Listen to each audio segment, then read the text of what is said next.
cứ không đầm nào chỉ vậtរបស់យើងនឹងមានតែអ្វីដែលជាគុណធម៌ជាសេចក្តីល្អជាហេតុនៃសេចក្តីសុខនិងជាឧបនិស្ស័យនៃលោកតរៈនឹងទេដែលត្រូវសន្សំក្នុងសន្តានចឹងមានទិសដៅទៅរកការអស់បញ្ចខណ្ឌនឹងដែលយើងបានរាប់អានពុទ្ធសាសនានឹងយើងបានកំណត់ទិសដៅគឺការអស់បញ្ចខណ្ឌបានវាអស់បញ្ហាអត់ចាំបាច់ធ្វើបុណ្យអីទៀតទេហ្នឹងឯងយើងធ្វើបុណ្យក៏ដោយសារដោះស្រាយបញ្ហាគឺភពជាតិកំណើតវដ្តសង្សារអីហ្នឹងវាត្រូវការកុសលវិបាកហ្នឹងបើមិនអញ្ចឹងអកុសលវិបាកបដិសន្ធិនរកប្រែតិឆានសុរកាយហើយនឹងក្នុងប្រវត្តិកាលមិនថាអបាយភូមិឬក៏ស្រុកមនុស្សអីទេអកុសលវិបាក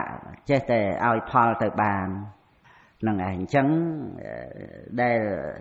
ចាំបាច់ត្រូវប្រើប្រាស់បុណ្យហ្នឹងគឺដោយសារមានបញ្ញខណ្ឌទេណាហ្នឹងឯងដោយសារមានបញ្ញខណ្ឌទេវាដូចថាជាតិហ្នឹងយើងកើតមកហើយអញ្ចឹងយើងត្រូវមានបច្ច័យ4គុណចាស់ក៏ត្រូវប្រើប្រាស់បច្ច័យ4មុនបិណ្ឌបាតអីចឹងទៅប្រព្រឹត្តទៅតាមធម៌តាមវិន័យមានសេចក្តីសន្តោសមានការប្រាថ្នាតិចរហូតដល់ទៅសុភរតាយៈដែលគេចិញ្ចឹមបានដោយងាយមិនមែនទុភរតាយៈដែលគេចិញ្ចឹមបានដោយក្រទៅនោះទេហ្នឹងលក្ខណៈវិនិច្ឆ័យថាធัวថាវិន័យជាសទ្ធុសាសនាជាពាក្យទូមានព្រានបដៅរបស់ព្រះបរមគ្រូបរមសាស្តាហើយបាសកបាសិកាកុហកយើងក៏ត្រូវចិញ្ចឹមជីវិតកុំឲ្យវាជាប់ទៅដោយបាបកម្មពីវេរាហ្នឹងឯងការចិញ្ចឹមជីវិតហ្នឹងគឺដោយសារថាវាមានជាតិកំណើតកើតមកហើយមិនរឿងសបាយត្រេកអររីករាយអីហ្នឹងបានការចិញ្ចឹមជីវិតនឹងបានហូបបានចុកឬក៏ប្រើប្រាស់អីទៅដោយការរីករាយភ្លើតភ្លើនអីទៅទេដោះស្រាយដោយសារថាវាមានភពជាតិកំណើតមកអញ្ចឹងព្រះអង្គត្រាស់ថានឹងទិដ្ឋៈធម្មិកដ្ឋៈអញ្ចឹងទៅហើយដល់ទៅបុណ្យកុសលហ្នឹងអញ្ចឹងដែរទៅណាហ្នឹងឯងគឺដោយសារវាមានបញ្ញខណ្ឌមានភពមានជាតិកំណើតហ្នឹងត្រូវដោះស្រាយបញ្ញខណ្ឌហ្នឹងឯងដោយសារបុណ្យហ្នឹងដល់ទៅអស់ខណ្ឌទៅវាអត់ត្រូវការបុណ្យអីទៀតទេយកបុណ្យមកធ្វើអីហ្នឹងឯងបុណ្យហ្នឹងគឺដើម្បីលះបាបហ្នឹងឯងបុណ្យហ្នឹងដើម្បីរារាំងនៅសេចក្តីទុក្ខលំបាកក្នុងអបាយភូមិអីចឹងទៅប៉ុន្តែ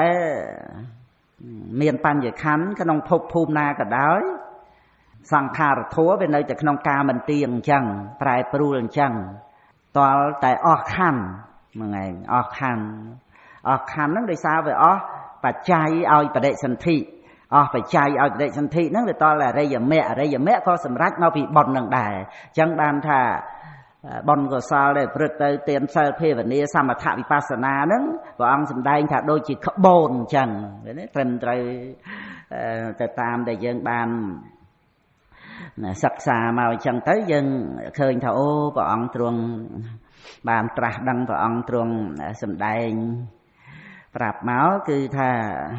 សូម្បីតែកុសលធម៌នឹងឯងគ្រាន់តែជាក្បូនទេទីបំផុតក៏ត្រូវលះបង់ដែរបានដល់កោះដល់ត្រើយហើយហ្នឹងក៏ត្រូវតែលះបង់ដែរអញ្ចឹងចាំបាច់និយាយថ្មីដល់ទៅបាបអកុសលដោយប្រការផ្សេងនោះដូច្នេះគឺពុទ្ធបរិស័ទយើងបានយល់ជ្រួតជ្រាបទៅតាមពធัวហ្នឹងច្រើនឡើងចឹងក៏ណាយល់ជ្រួតជ្រាបច្បាស់ឡើងក៏បានសង្កេតពិនិត្យមើលទៅកាន់តែឃើញថាកិច្ចប្រតិបត្តិនៅក្នុងជីវិតរបស់យើងគឺទៅតាមការណែនាំរបស់ព្រះពុទ្ធអង្គហ្នឹងវាខុសគ្នាដែលយើងមិនតាន់យល់ដឹងឬក៏ដូចជាមនុស្សម្នាមហាជនទាំងឡាយដ៏ច្រើនគឺ គិតឃើញតែពីរឿងមាសប្រាក់លុយកាក់តាមរយៈមុខរបររកទទួលទាននឹងចឹងទៅកុំចាំបាច់និយាយដល់ទៅថាប្រព្រឹត្តបញ្ញវេរាបោកប្រាស់កេងប្រវ័ញ្ចអីគេនោះគ្រាន់តែថារីករាយទៅក្នុងការរកទទួលទានឲ្យមានឲ្យបានធម្មតាហ្នឹងអត់មានទៅបោកប្រាស់អីគេយ៉ាងណាហ្នឹងសំបីប្រប៉ុណ្ណឹងក៏ដោយក៏ណាវាជាប់ទៅដោយការវង្វេងជាមួយនឹងសម្បត្តិក្នុងភពនឹងដែរកាលណាបើប្រព្រឹត្តទៅដោយសេចក្តីត្រេកអរដោយសេចក្តីប្រកាន់ហួងហែងដល់អញ្ចឹងវាត្រូវនាំឲ្យកើតទុក្ខដោយសារការហួងហែងហ្នឹងណាចាំបាច់និយាយដល់ទៅប្រព្រឹត្តការចិញ្ចឹមជីវិតទុច្ចរិតបៀតបៀនអ្នកដទៃអីទេអាហ្នឹងវាធ្ងន់ធ្ងរទៅតាមហ្នឹងហើយគ្រាន់តែថា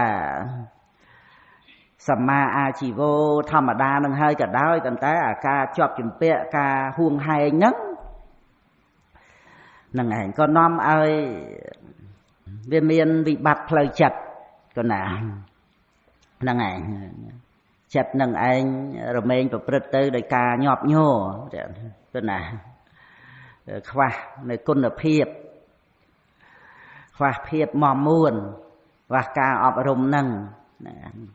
សិក្សានៅក្នុងឱវាទរបស់ព្រះអង្គទៅចម្រើនស្មារតីចឹងមកនឹងបានយើងអាចនឹងជ្រួតជ្រាបទៅតាមសភាពហ្នឹងព្រោះនិយាយអំពីចិត្តដែលក្លែងក្លងចិត្តដែលញាប់ញ័រចិត្តដែលវិវក់វិលវល់ជាមួយគ្នានឹងរបស់ក្នុងលោកហ្នឹងគឺកាលណាបើមិនបានមកអប់រំចិត្តទៅតាមឱវាទរបស់ព្រះពុទ្ធអង្គទេវាមិនដឹងថាចិត្តហ្នឹងវាមានសភាពញាប់ញ័រក្លែងក្លងនឹងដែលប្រព្រឹត្តទៅជាទុក្ខជាទោសអីទៅយ៉ាងម៉េចទេអត់ដឹងទេគ្រាន់តែយល់ថាអានឹងវាធម្មតាវារមែងតែងតែយ៉ាងហ្នឹងវាអញ្ចឹងវាត្រូវតែត្រេកអរត្រូវតែប្រាថ្នាត្រូវតែជាប់ជំពាក់ត្រូវតែហួងហែងអញ្ចឹងអត់ដឹងថាវាមានសេចក្តីសុខដែលកើតមកពីចិត្តដែលអប់រំចិត្តដែលមមតំសភាពនៃចិត្តដែលប្រកបទៅដោយសតិសម្បជញ្ញៈប្រកបគឺស្ថិតនៅក្នុងការអប់រំហ្នឹងដោយគុណធម៌ផ្សេងហ្នឹងវាអត់ដឹងថាជាខ្លឹមសារនៃជីវិតដែលចាំបាច់គឺមនុស្សយើងគ្រប់គ្នានឹងឯងមិនមែនថាអានឹងសម្រាប់អ្នករៀនធម៌អីដែលជាអ្នកដូចថាវាមានទស្សនៈអីទៅយ៉ាងណាដូចថាអស់សង្ឃឹមក្នុងជីវិតអីចឹងទៅមករកធម៌ឬក៏សម្រាប់មនុស្សចាស់ឬក៏មានទុក្ខដែលកើតមកពីការប្រត់ប្រាស់បាត់បង់អីចឹងទៅមកវត្តមករកធម៌អីម្ដងមួយពេលអីចឹងគាត់អាចយល់ថាវាសម្រាប់អញ្ចឹងតែតាមពិតគឺសម្រាប់មនុស្សគ្រប់គ្នាទេចឹងក៏ណាពីព្រោះជាភាពមមតំរបស់ចិត្តហ្នឹងវាមានសេចក្តីសុខបានប្រសើរឡើងដោយចិត្តខ្លួនឯងអាស្រ័យនឹងគុណធម៌អប់រំមិនមែន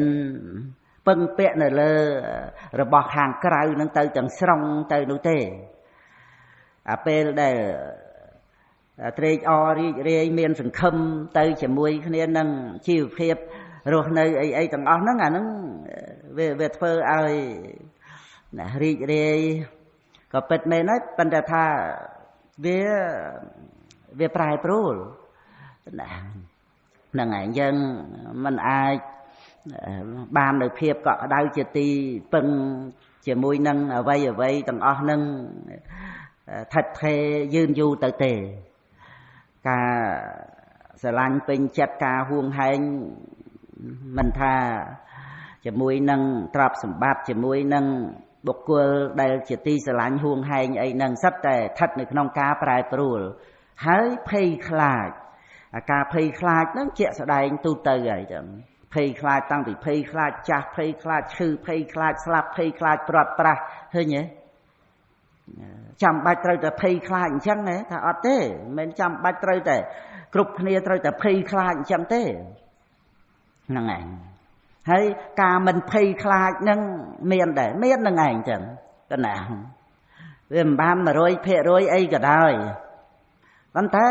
វាមានការអប់រំចម្រើនសតិចម្រើនបញ្ញាឲ្យយល់ដឹងថាអ្វីទាំងអស់ហ្នឹងវាជាធម្មតាធម៌ធម្មតានៃជីវិតត្រូវតែទទួលនៅអ្វីទាំងអស់ហ្នឹងដោយសតិរលឹកដោយបញ្ញាត្រូវឲ្យដឹងថាវាជាធម្មតានៃសង្ខារធម៌វាជាធម្មតានៃសង្ខារធម៌ណាវាមិនមែនដូចថាអាការដែលប្រកម្មថាជាខ្លួនយើងចាស់យើងឈឺយើងស្លាប់អីមិនដឹងជាធ្វើម៉េចណាឲ្យបាត់ការភ័យខ្លាចអីហ្នឹងកុំឲ្យវាភ័យហ្នឹងដល់ខ្ញុំភ័យគឺទុក្ខប៉ុណ្្នឹងហើយ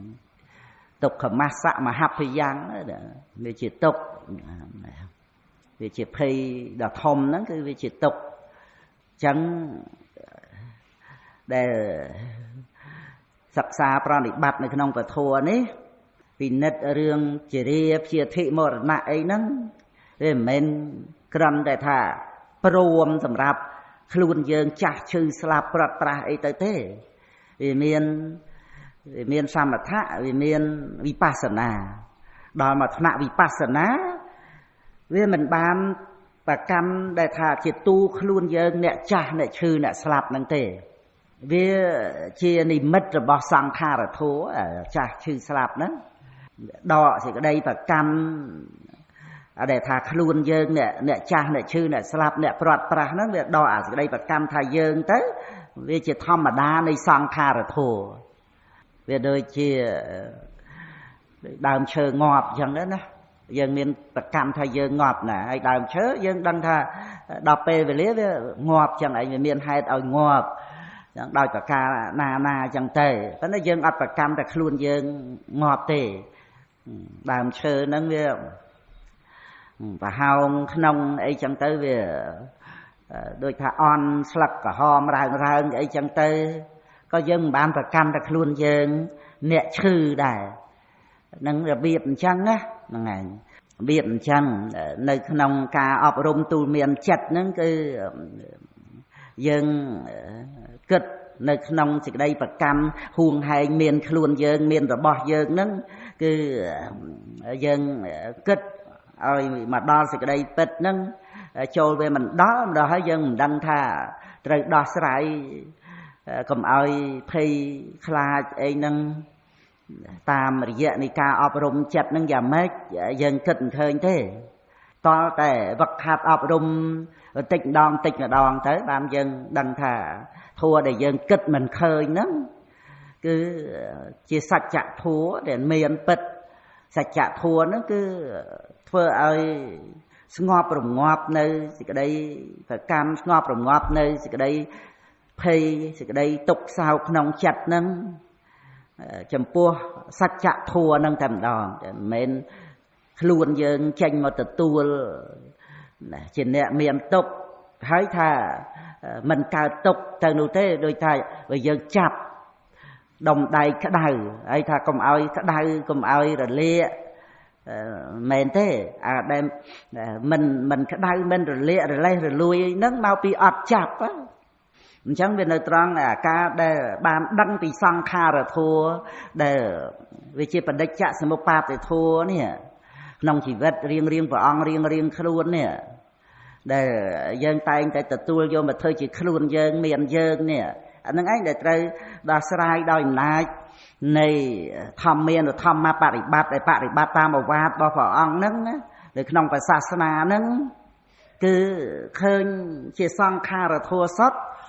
ហើយអាទិដ្ឋិដែលត្រូវចាប់យកមកធ្វើខ្លួនយើងហ្នឹងវាត្រូវលះបង់បានដោយអំណាចនៃបញ្ញាព្រោះការពិតវាជាសង្ខារធัวសុទ្ធ ដែលជាការពិតដោយបរមត្តសច្ចៈអរិយសច្ចៈណាដែលព្រះពុទ្ធអង្គត្រាស់ដឹងហើយព្រះអង្គប្រកាសប្រាប់យើងហ្នឹងថានឹងជាខណ្ឌជាអាយតនៈជាធាតុជាអរិយសច្ចៈអត់មានអត្តាទូខ្លួនទេព្រះអង្គត្រាស់ដឹងហើយតែព្រះអង្គប្រាប់មកយើងអប់រំសតិរលឹករឿយៗសិក្សារឿយៗចំពោះជីវិតខ្លួនយើងហ្នឹងឲ្យឃើញជាខណ្ឌជាអាយតនៈជាធាតុមែនអញ្ចឹងទៅវាមិនមានទិដ្ឋិមកប្រកម្មជាសត្វជាបុគ្គលជាទូខ្លួននោះព្រោះអាការដែលប្រកម្មហ្នឹងគឺជាសភាវៈមួយបែបជាបរមត្តដែលវាមានពិតអញ្ចឹងដែរព្រោះអវិជ្ជាជាឫសគល់កណ្ដាលវាតេតួងនឹងឫសគល់វាដោយឡែកគឺអវិជ្ជាអញ្ចឹងគ្រាន់តែអស់អវិជ្ជានឹងអញ្ចឹងទៅគឺមិនតាន់បរិនិព្វានទេគឺនៅជីវិតរស់នៅជាបក្ខីណាស្របឬក៏ថាអស់អវិជ្ជានឹងតាមលំដាប់នៃអរិយមគ្គទៅក៏នៅជាព្រះសេកបុគ្គលទៅមិនមែនតាន់អស់ជីវិតទេប៉ុន្តែអត់មានសេចក្តីសម្គាល់ថានេះជាអាត្មាអញទេមកអំពីឫសគល់នៃសេចក្តីប្រកម្មហ្នឹងគឺអវិជ្ជាអស់អវិជ្ជាតែជីវិតមិនតាន់អស់ទេដោយបក្ខីណាស្របអញ្ចឹងទៅតលតែចុតិទៅហ្នឹងឯងតែដែលមិនតាន់ចុតិហ្នឹងវាអត់មានគំនិតប្រកបទៅដោយសេចក្តីប្រកម្មថានេះជាខ្លួនយើងនេះជាអាត្មាអញនេះជារបស់អញហ្នឹងវាអត់មានពីព្រោះដែលសម្គាល់ថាខ្លួនយើងហ្នឹងអាហ្នឹងវាជាបរមត្តមួយវាជាសភាវៈដែលមានពិតប៉ុន្តែឫសគល់របស់វាគឺអវិជ្ជាហ្នឹងឯងយើងលើកជាសំណួរថាហេតុអីបានជាមកប្រកម្មបញ្ញខណ្ឌធ្វើជាតួខ្លួនអញ្ចឹងហ្នឹងឯងអាហ្នឹងជាសំណួរណាត្រូវឆ្លើយថាមកពីអាសភាវៈប្រកម្មនោះវាជាបរមត្តដែលមានពិតអញ្ចឹងព្រោះការមិនដឹងអរិយសច្ចធម៌ហ្នឹងជាបច្ច័យហ្នឹងវាជាឫសគល់ហ្នឹងជាបច្ច័យគឺជាឫសគល់នៃអាសភាវៈមួយដែលឲ្យសម្គាល់ថាជាខ្លួនយើងហ្នឹងហួងហែងរូបហ្នឹងជាខ្លួនឯងហ្នឹងឯងដូចជានិយាយពីរឿងកូនចៅបងប្អូនមនុស្សម្នាអីដែលខ្វល់រវល់ទៅជាមួយនឹងអ្វីក្នុងជីវិតហ្នឹងមានបានកំណត់ចែករូបធម៌ដោយឡែកដែលជាធាតុមិនដឹងរួចទៅវានៅនាមធម៌ដែលដឹងមាសប្រាក់លុយកាក់ដឹងការរស់នៅដឹងញាតិមិត្តសន្តានបងប្អូនមនុស្សម្នាត្រូវជួបជុំគ្នាត្រូវបង្អួតបង្អល់គ្នាត្រូវបកកែប្រកម្មគ្នាប្រណាំងប្រជែងគ្នាអីហ្នឹងអាការដែលដឹងរឿងទាំងអស់ហ្នឹងគឺដោយសារវាមាននាមធម៌ទេតាអាហ្នឹងគឺវាមិនអាចមនុស្សគ្រប់គ្នាទៅបានដឹងនឹងឯណាបើតើឲ្យចូលមកសិក្សាខណ្ឌធាតុអាយតនៈនេះសិក្សាហ្នឹងដែលយើងបានស្ដាប់ហើយស្ដាប់ទៀតទៅវាធ្វើឲ្យមានយោនិសោមនសិការៈចេះរលឹកយើងរៀនពីអីសង្កេតពិនិត្យឲ្យឃើញប្រភេទលក្ខណៈនៃបរមត្តធម៌ហ្នឹងវាមានលក្ខណៈកិច្ចផលបត្រដ្ឋានហ្នឹងអាហ្នឹងដែលមានការរលឹករឿយចេះដឹងរឿយរហូតដល់ទៅបានដឹងរូបធម៌នាមធម៌ដោយលក្ខណៈតិចតុកៈហ្នឹងអាហ្នឹងនៅក្នុងនាមរូបបរិច្ឆេទញ្ញាណដែលដឹងរូបផ្សេងនាមផ្សេងហ្នឹងអាហ្នឹងទៅដល់តែយើងបានមកសិក្សាហើយព្រះពុទ្ធអង្គទ្រង់សម្ដែងបង្ហាត់បង្រៀនពីធម៌ទាំងអស់ហ្នឹងហ្នឹងឯងហើយក្នុងលទ្ធិសាសនាដទៃអត់មានសម្ដែងបរមត្តធម៌ហ្នឹងប្រាប់ទេអញ្ចឹងអត់មានវិបស្សនាទេក្នុងសាសនាដទៃនោះហ្នឹងឯងព្រោះវិបស្សនាត្រូវមានបរមត្តធម៌មកជាអារម្មណ៍ហើយឃើញច្បាស់ដោយអត់មានសេចក្តីសម្គាល់ថាបរមត្តធម៌ជាសត្វទេជាសង្ខារធម៌សត្វហ្នឹងឯងអាហ្នឹងគឺមាននៅតែក្នុងពុទ្ធសាសនាទេអដ្ឋកថាចូលសីអនិត្តសោតបានសម្ដែងនៅក្នុងសេចក្តីហ្នឹងដល់ទៅជាទូទៅវាអត់បានមកដឹងថាណែអាដែលដឹងរឿងមានបានទ្រព្យសម្បត្តិមានលៀបមានយសគេសរសើរគេនិន្ទាអីហ្នឹងវាជានាមធម៌ទេវាជាចិត្តណាដែលវាជាបឋមប្រធានវាមានចេតសិកប្រកបជាមួយប៉ុន្តែចិត្តហ្នឹងវាជាបឋមប្រធានហ្នឹងគឺ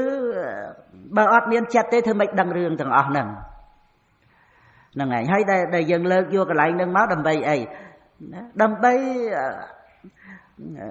បីមករំលឹកឲ្យដឹងថាអ្វីដែលត្រូវអប់រំនោះគឺចិត្តដែលដឹងរឿងទាំងអស់ហ្នឹងឯងចឹងមិនមែនចេះតែជ្រុកងប់បដែតបដោយជីវិតទៅតែក្នុងអារម្មណ៍ក្នុងរឿងហ្នឹងតាមការពេញចិត្តឬក៏ទៅតាមការទាស់ ស្អប់អីចេះតែស្រឡាញ់ស្អប់តែរហូតចឹងទៅទេ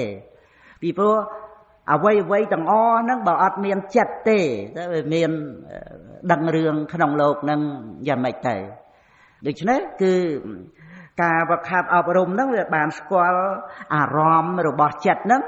ហៅថាជាលោកក្នុងអរិយវិន័យរូបារម្មណ៍សត្យារម្មណ៍គុណធារម្មណ៍រក្សារម្មណ៍ផដ្ឋពារម្មណ៍ធម្មារម្មណ៍នេះជាលោកក្នុងអរិយវិន័យបានដឹងថាជា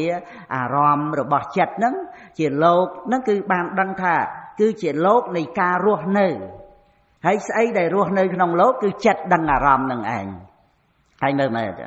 កាលណាបើវាត្រឹមតែជាចិត្តដឹងអារម្មណ៍ទេវាចាំបាច់ដឹងនៅក្នុងអារម្មណ៍នោះហើយចាំបាច់ដោយការហួងហែងនៅអារម្មណ៍នឹងឬក៏ថាបន្ទោសតោះមិនស្រឡាញ់មិនពេញចិត្តហើយត្រូវការអារម្មណ៍ដតីអីចឹងដែរឬទេសភាពរបស់ចិត្តដែលដឹងអារម្មណ៍ណាហើយវាមានការរលត់ទៅកន្លងទៅអញ្ចឹងវាមានចាំបាច់ថាត្រូវតែរੂអារម្មណ៍អីដតីផ្សេងយកមកឲ្យចិត្តព្រោះចិត្តវាដឹងអារម្មណ៍ណាហើយវារលត់ទៅវាមានបានអារម្មណ៍អីដតីផ្សេងទៀតអញ្ចឹងដែលចិត្តដែលវាកើតឡើងដឹងអារម្មណ៍ណាក៏មកពីមានអារម្មណ៍ហ្នឹងជាអារម្មណ៍មនបច្ច័យហ្នឹងឯងបានត្រឹមតែអារម្មណ៍ហ្នឹងតែប៉ុណ្្នឹងទេអារម្មណ៍ហ្នឹងវាជាអារម្មណ៍មនបច្ច័យឲ្យចិត្តនឹងកើតឡើងហើយចិត្តហ្នឹងគឺវាត្រូវកន្លងទៅហើយវាអត់ចាំបាច់ត្រូវការអារម្មណ៍អីដតីផ្សេងទៀតទេរលឹករឿយពីព្រោះការដែលយើងត្រូវដោះស្រាយចំណុចភ័យខ្លាចចំណុចដែលខ្វាយខ្វល់ទៅក្នុង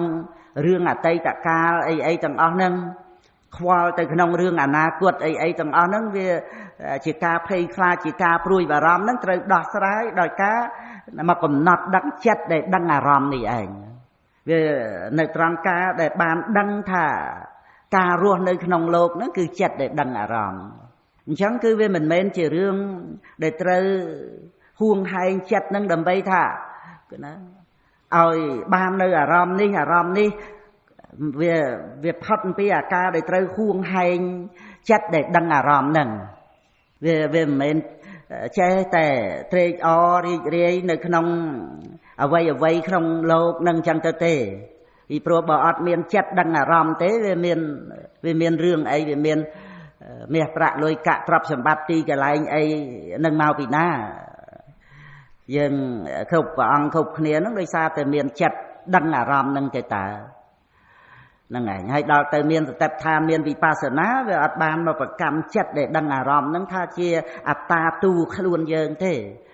អាហ្នឹងគឺដែលមានសតិប្បដ្ឋានវិបស្សនាកើតឡើងហ្នឹងវាអត់បានមកប្រកម្មអាការដែលរស់នៅក្នុងโลกនៃអរិយវិន័យហ្នឹងគឺជាសត្វបុគ្គលជាទូខ្លួនយើងអីទៅទេហើយចិត្តហ្នឹងដឹងអារម្មណ៍ណាអារម្មណ៍ហ្នឹងវាល្មមសម្រាប់ចិត្តហ្នឹងវាអត់មានចាំបាច់អារម្មណ៍ដតីទេពីព្រោះអីពីព្រោះចិត្តដឹងអារម្មណ៍ណាវារលត់ទៅវាអត់មានទទួលអារម្មណ៍អីដតីផ្សេងទៀតទេអារម្មណ៍ដតីវាជាបច្ច័យឲ្យកើតចិត្តដតីមកទៀតហើយចិត្តដតីក៏វាអត់មានមកប្រកម្មអីថាយើងអញ្ចឹងវាមិនមែនជារឿងដែលយើងត្រូវមកផ្គប់គុណចិត្តនឹងទេអារឿងកង្វល់របស់សត្វលោកយើងហ្នឹងគឺដើម្បីផ្គប់ខ្លួនយើងដោយអត់ដឹងថាគ្រាន់តែជាចិត្តរស់នៅដឹងអារម្មណ៍ក្នុងโลกហ្នឹងអត់ដឹងថាត្រឹមតែជាចិត្តព្រោះរូបវាអត់ដឹងអារម្មណ៍អីទេវាមានតែនាមធัวដែលបង្អោនទៅក្នុងអារម្មណ៍ហ្នឹងហើយដល់មកអត់ដឹងថាស្អីដែលជាការរស់នៅដែលជាការដឹងរឿងសពគ្រប់ទាំងអស់ហ្នឹងវាអត់បានកំណត់ណាអញ្ចឹងទៅវាត្រូវខ្វាយខ្វល់ជាមួយនឹងរឿងខ្វាយខ្វល់ជាមួយនឹងអារម្មណ៍ដើម្បីយកមកផ្គប់ផ្គុនដោយសម្គាល់ថាយើងអ្នករស់នៅយើងអ្នកត្រេកអរយើងអ្នកសប្បាយយើងអ្នករីករាយយើងអ្នកសែបសោយហ្នឹងវាមានសភាពថិតថេរទៀងទាត់នៅតាំងពីកើតមកអញ្ចឹងទៅជាទូខ្លួនយើងវារួមជាមួយគ្នានឹងរូបផងទៅអាហ្នឹងគឺដែលសាមញ្ញធម្មតាជាទូទៅហ្នឹងដែលចេះតែត្រេកអរជាមួយនឹងរបស់ក្នុងโลกហ្នឹងដោយអត់បានដឹងថាដោយសារតែមានចិត្តដឹងអារម្មណ៍ទេតើដល់តែមានការសិក្សាអញ្ចឹងឲ្យតែពុទ្ធបរិស័ទយើងមកច្បាស់ថា ដែលយើងដឹងមាសប្រាក់លុយកាក់ទ្រព្យសម្បត្តិដឹងលៀបដឹងយោះអីសពគ្រប់ទាំងអស់ដឹងរឿងអីទាំងអស់ហ្នឹងគឺជាចិត្តទេឲ្យតែរលឹកបានឲ្យតែកំណត់ដឹងបានអញ្ចឹងទៅវាអត់មានជារឿងដែលត្រូវខ្វាយខ្វល់រវល់ចង្អៀតចង្អល់តឹងតែងទៀមទាអារម្មណ៍ទាំងអស់ហ្នឹងដោយការដែលមិនតាន់បានដឹងទេពីព្រោះអាការដែលមិនតាន់បានដឹងវាមានខ្លួនយើងអ្នកទទួលនៅអ្វីៗទាំងអស់ហ្នឹងហើយដល់មកកំណត់បានថាអារម្មណ៍ទាំងអស់ក្នុងលោកហ្នឹងអារម្មណ៍ទាំងអស់ហ្នឹងរឿងរ៉ាវសពគ្រប់ទាំងអស់ហ្នឹងបើអត់មានចិត្តទេមានរឿងអីមានអារម្មណ៍អីអានេះដោយសារមានចិត្តទេតាហើយដល់ទៅដឹងតែមានចិត្តអញ្ចឹងទៅវាមកឃើញអាសភាពនៃចិត្តដែលដឹងអារម្មណ៍ណាហ្នឹងវាអត់ចាំបាច់អារម្មណ៍អីដទៃទៀតអញ្ចឹងវាអត់លំបាកខ្វល់អីជាមួយគ្នានឹងរឿងក្នុងលោកអារម្មណ៍ក្នុងលោកដើម្បីចិត្តនឹងទេមកអំពីការដែលបានយល់ដឹងធัวដែលមានក្នុងជីវិតខ្លួនឯងហ្នឹងរៀងព្រះអង្គរៀងខ្លួនហ្នឹងគុណចាស់ញាតិញោមសិក្សាសង្កេតពិនិត្យមើលតាមសេចក្តីហ្នឹងណាអាមួយរឿងដែលត្រូវខ្វាយខ្វល់សម្បើមណាស់ជាមួយគ្នានឹង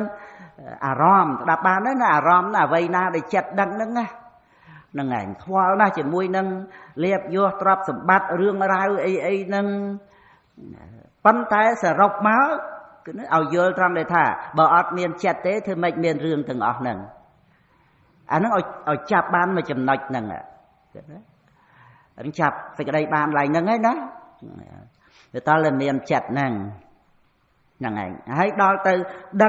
ងដោយសតិរលឹករឿយសភាពនៃវិថីចិត្តដែលដឹងអារម្មណ៍ហ្នឹងឃើញច្បាស់ជានាមធម៌ដែលដឹងអារម្មណ៍ហ្នឹងដោយវិបស្សនាទៅវាអត់មានចាំបាច់ត្រូវខ្វាយខ្វល់ជាមួយនឹងអារម្មណ៍ហ្នឹងយកមកឲ្យចិត្តហ្នឹងទេគេណាពីព្រោះបានដឹងថាចិត្តដែលកើតឡើងហ្នឹងដឹងអារម្មណ៍ណាវាល្មមជាមួយនឹងអារម្មណ៍ហ្នឹងគ្រប់គ្រាគ្រប់ពេលវេលាទាំងអស់វាអត់មានស្អីដែលត្រូវតែខ្វាយខ្វល់ជាមួយនឹងអារម្មណ៍ក្នុងលោកអាហ្នឹងគឺយើងចិត្តរំលឹករឿយទៅយើងចង់អธิบายរៀបរាប់អីឲ្យយល់ជាទូទៅវាពិបាកតាក់ទងទៅនឹងចិត្តតានុបស្សនាតបដ្ឋានចឹងមកហ្នឹងឯងដែលកំណត់ដឹងរូបហ្នឹងដោយឡែកដែលជាធាតុមិនដឹងចឹងទៅហើយអាការដែលដឹងនៅអារម្មណ៍ហ្នឹងតែប៉ុណ្្នឹងទេវាអត់មានលំបាកអីនឹងអារម្មណ៍ទាំងអស់នោះអីដែលត្រូវខ្វាយខ្វល់ដែលត្រូវភ័យព្រួយដែលត្រូវកើតទុក្ខអីទៅដើម្បីនឹងថាត្រូវឲ្យបានមកដើម្បីរក្សាការពារដើម្បីទំនុកបំរុងដើម្បីហួងហែងផ្គប់គុណសម្រាប់ខ្លួនឯងអីហ្នឹងវាអត់មានvàដូចយើងសម្គាល់ថាខ្លួនយើងរស់នៅថិតថេរទៀងទាត់អីចឹងមកអញ្ចឹងវាត្រូវរក្សាជីវិតហ្នឹងអាហ្នឹងវាមានកង្វល់ហើយត្រូវមានភ័យហើយដោយព្រះផតតិយៈឬព្រះមហាកបិណ្ឌអីចឹងសូម្បីព្រះអង្គជាបរិជាប៉ុន្តែបានក្រាបទូលព្រះរាមាវិភាដែលខ្ញុំព្រះអង្គនឹងមានទ្រព្យសម្បត្តិក៏ច្រើនប៉ុន្តែការភ័យខ្លាចនៅតែមានវាមិនមែនភ័យខ្លាចនៅក្នុងរឿងអត់ទ្រព្យមែនប៉ុន្តែភ័យខ្លាចខ្មាំងសត្រូវភ័យខ្លាចជារាព្យាធិភ័យខ្លាចមរណៈភ័យខ្លាចការព្រាត់ប្រាសនៅតែមានការភ័យខ្លាចចឹងអារឿងការភ័យខ្លាចហ្នឹងជាសេចក្តីទុក្ខរបស់មនុស្សយើងសប្ងៃហ្នឹងដែលថាវាមានសេចក្តីទុក្ខហ្នឹងគឺវាភ័យហ្នឹងឯងហ្នឹងឯងវាភ័យយ៉ាងនេះភ័យយ៉ាងនោះហ្នឹងវាតេតងនឹងមានខ្លួនយើងហ្នឹងភ័យខ្លាចខ្លួនយើងហ្នឹងវាយ៉ាងម៉េចទៅនឹងឯងដូច្នេះគឺការដោះស្រាយអាការភ័យខ្លាចហ្នឹងគឺដោយមកកំណត់ដឹងថាយើងរស់នៅសប្ងៃហ្នឹងវាមានគ្រាន់តែចិត្តដឹងអារម្មណ៍តែប៉ុណ្្នឹងទេមានខ្លួនយើងឯណាផ្សេងទៀតហើយចិត្តតែដឹងអារម្មណ៍ណាហើយគឺថាវាអាស្រ័យអារម្មណ៍ហ្នឹងកើតឡើងហើយ ហ្នឹងឯងឲ្យតែមានចិត្តតានុបស្សនាតែប្រធានមិនបានប្រកាន់ចិត្តនឹងជាសត្វជាបុគ្គលទេជាបរមត្តដែលមានពិតដែលដឹងអារម្មណ៍អញ្ចឹងភ័យខ្លាចសម្រាប់អ្នកណាគុណចាស់មើលហ្នឹងឯងអាហ្នឹងគឺវាមានអនុស្ស័យដល់ពេលភ័យវាត្រូវភ័យមែនប៉ុន្តែត្រូវអប់រំការភ័យខ្លាចកើតឡើងវាគ្របសង្កត់បានហ្នឹងឯងបើការភ័យខ្លាចហ្នឹងដែលវាកើតឡើងហ្នឹងព្រោះវាមានអនុស្ស័យដែលនាំឲ្យភ័យតណ្ហាការតក់ស្លុតអីទាំងអស់ហ្នឹងដែលវាមិនតាន់សមុជឆេតតែបហានៈហ្នឹងប៉ុន្តែការអប់រំនេះវាមានអានុភាពក្នុងជីវ័នហ្នឹងឯងចឹងហ្នឹងឯងដែលមិនចេះតែឲ្យភ័យខ្លាំងទៅឬក៏ភ័យយូរអីទៅនោះទេហ្នឹងឯងដូចសារបានយល់ដឹងដោយតែពុទ្ធបរិស័ទយើងមិនបាននឹកព្រួយបារម្ភអីថាភ័យខ្លាចចាស់អីចឹងហ្នឹងឯងវាមានតិចតួចប៉ុន្តែគ្រាន់តែលើកមកចង់បញ្ជាក់ថាអ្នកដែលត្រូវភ័យនឹងខ្លួនឯងចាស់ហ្នឹងមានការភ័យខ្លាំងមានណាហ្នឹងឯងពីព្រោះត្រូវការជីវិតខ្លួនឯងនៅក្មេងដើម្បីបាននៅបលែងលេងបាននៅសប្បាយជាមួយនឹងអ្វីក្នុងលោកហ្នឹងអានឹងដល់ទៅវាត្រូវការអញ្ចឹងគឺណាវាត្រូវការឲ្យនៅក្មេងជាងហ្នឹងដូចថាឥឡូវហ្នឹងវាអាយុ60 70ហ្នឹងគឺថាចង់បើថឹងបើនៅ40អីមុំអីចឹងទៅឬក៏30អីចឹងទៅហ្នឹងឯងពីព្រោះវាត្រូវមានភរិយាក្មេងឬវាត្រូវស្រឡាញ់ក្មេងអីចឹងទៀតទៅហើយស្រីក៏ចឹងដែរក៏ស្រឡាញ់រូបដែលវានៅក្នុងយុវវ័យបឋមវ័យអីវានៅស្រស់បោះស្អាតចឹងទៅភ័យខ្លាចចាស់ទៅអានេះគឺថាមានអ្នកភ័យមែនអញ្ចឹងណាប៉ុន្តែដល់មកពុទ្ធបរិស័ទយើងនេះវាអត់បានភ័យនឹងរឿងចាស់អាហ្នឹងគ្រាន់តែលើកឧទាហរណ៍ដើម្បីបញ្ជាក់ឲ្យឃើញថាទោះជាមិនតាន់សមុជឆេតនៅអាកិលេសដែលនាំឲ្យភ័យមែនប៉ុន្តែវាមានការអប់រំនៅក្នុងជីវិតនៃចិត្តហ្នឹងវាបន្ធូរបន្ថយនៅអាការភ័យផ្សេងភ័យនឹងឈឺភ័យនឹងស្លាប់ភ័យនឹងក្រភ័យនឹងអត់លៀបភ័យនឹងអត់យោះអត់ឋានៈបុណ្យស័ក្តិភ័យនឹងការព្រាត់ប្រាសអីហ្នឹងវាមិនមែនចិត្តតែភ័យកក្ដុងកក្ដាំងកក្រឹកកក្រែងព្យុះភ្លៀងទៅទេអាហ្នឹងគឺវាមានផលប្រយោជន៍អញ្ចឹងទោះជាមិនតាន់សមុជឆេតតែបហានៈក៏ដោយវាទៅតាមការដែលបានពិចារណារឿយនៅធម្មតាធម៌ហ្នឹងណាហើយបានការសិក្សាបានការចេះដឹងអំពីធម្មតាធម៌ហ្នឹងទៀតទៅជាចម្រើននៅគុណធម៌ផ្លូវចិត្តណាតែពិតមែនតែចាស់នៅតែចាស់ឈឺនៅតែឈឺប្រាប់ប្រាស់អីនៅតែមានប៉ុន្តែបែរត្រឡប់ទៅជាមានការចម្រើនគុណធម៌ពីព្រោះបានយល់ដឹងថាអ្វីដែលសម្រាប់ឲ្យជាទីពឹងមមតំក្នុងដំណើរជីវិតទោះជាថាវាមិនទៀងមែនប៉ុន្តែវាត្រូវទៅបញ្ចប់ជាមួយគ្នានឹងចុតិបរិនិព្វានដោយកុសលធម៌ហ្នឹងគឺថាឧបធម្មទំនុកបំរុងដោយឧបនិស្សយបច្ច័យឲ្យសម្រេចលោកតរៈធម៌ហើយនឹងកុសលវិបាកក្នុងសុគតិភពទទួលគ្នានឹងចុតិចិត្តណាអញ្ចឹងវាអស់ហើយអញ្ចឹងបានត្រឹមប៉ុណ្ណឹងបានហើយយើងមានចង់យកកុសលនឹងទៅនៅក្នុងនិព្វានអីទៀតដូចបញ្ជាក់ពីខាងដើមហើយអត់មានចាំបាច់ត្រូវអាស្រ័យកុសលធម៌រឿងអីទេព្រោះកុសលធម៌ដោះស្រាយដោយសារវាមានជាតិវាមានការកើតមកហ្នឹងត្រូវអាស្រ័យកុសលធម៌ហ្នឹងដោះស្រាយក្តីទុក្ខលំបាកផ្លូវចិត្តដោះស្រាយបដិសន្ធិក្នុងអបាយភូមិដោះស្រាយអកុសលវិបាកអីផ្សេងហ្នឹងហើយនឹងដោះស្រាយបញ្ញខណ្ឌដោយសារកុសលធម៌ហ្នឹងជាឧបនិស្ស័យនៃលោកតរៈហើយដល់ទៅនិព្វានគឺអត់ត្រូវការកុសលធម៌អីទៀតទេអញ្ចឹងជាមួយគ្នានឹងសម្បត្តិខាងក្រៅអីទាំងអស់ហ្នឹងដែលយើងព្រមថាវាអត់មមតំទេណាសភាពនៃជីវិតនេះទាំងតួជីវិតហ្នឹងឯងមិនចំពោះតែរបស់ខាងក្រៅណាក៏សិតតែមិនមមតំអញ្ចឹងដូច្នេះវាមិនចេះតែ ប្រើប្រាស់ពេលវេលាទៅជាមួយគ្នានឹងរបស់ទាំងអស់ហ្នឹងដូចជារបស់ហ្នឹងមមតំបានជាទីពឹងរហូតទៅនោះទេដល់ទៅអញ្ចឹងវាបានប្រយោជន៍អំពីការពិចារណាអសភាពដែលមិនមមតំហ្នឹងណាដូចជារឿងដែលយើងគិតថាយើងចាស់យើងឈឺឬក៏យើងត្រូវស្លាប់អីចឹងពិតមែនតែយើងមិនអាចថាមិនស្លាប់បានប៉ុន្តែវាត្រូវ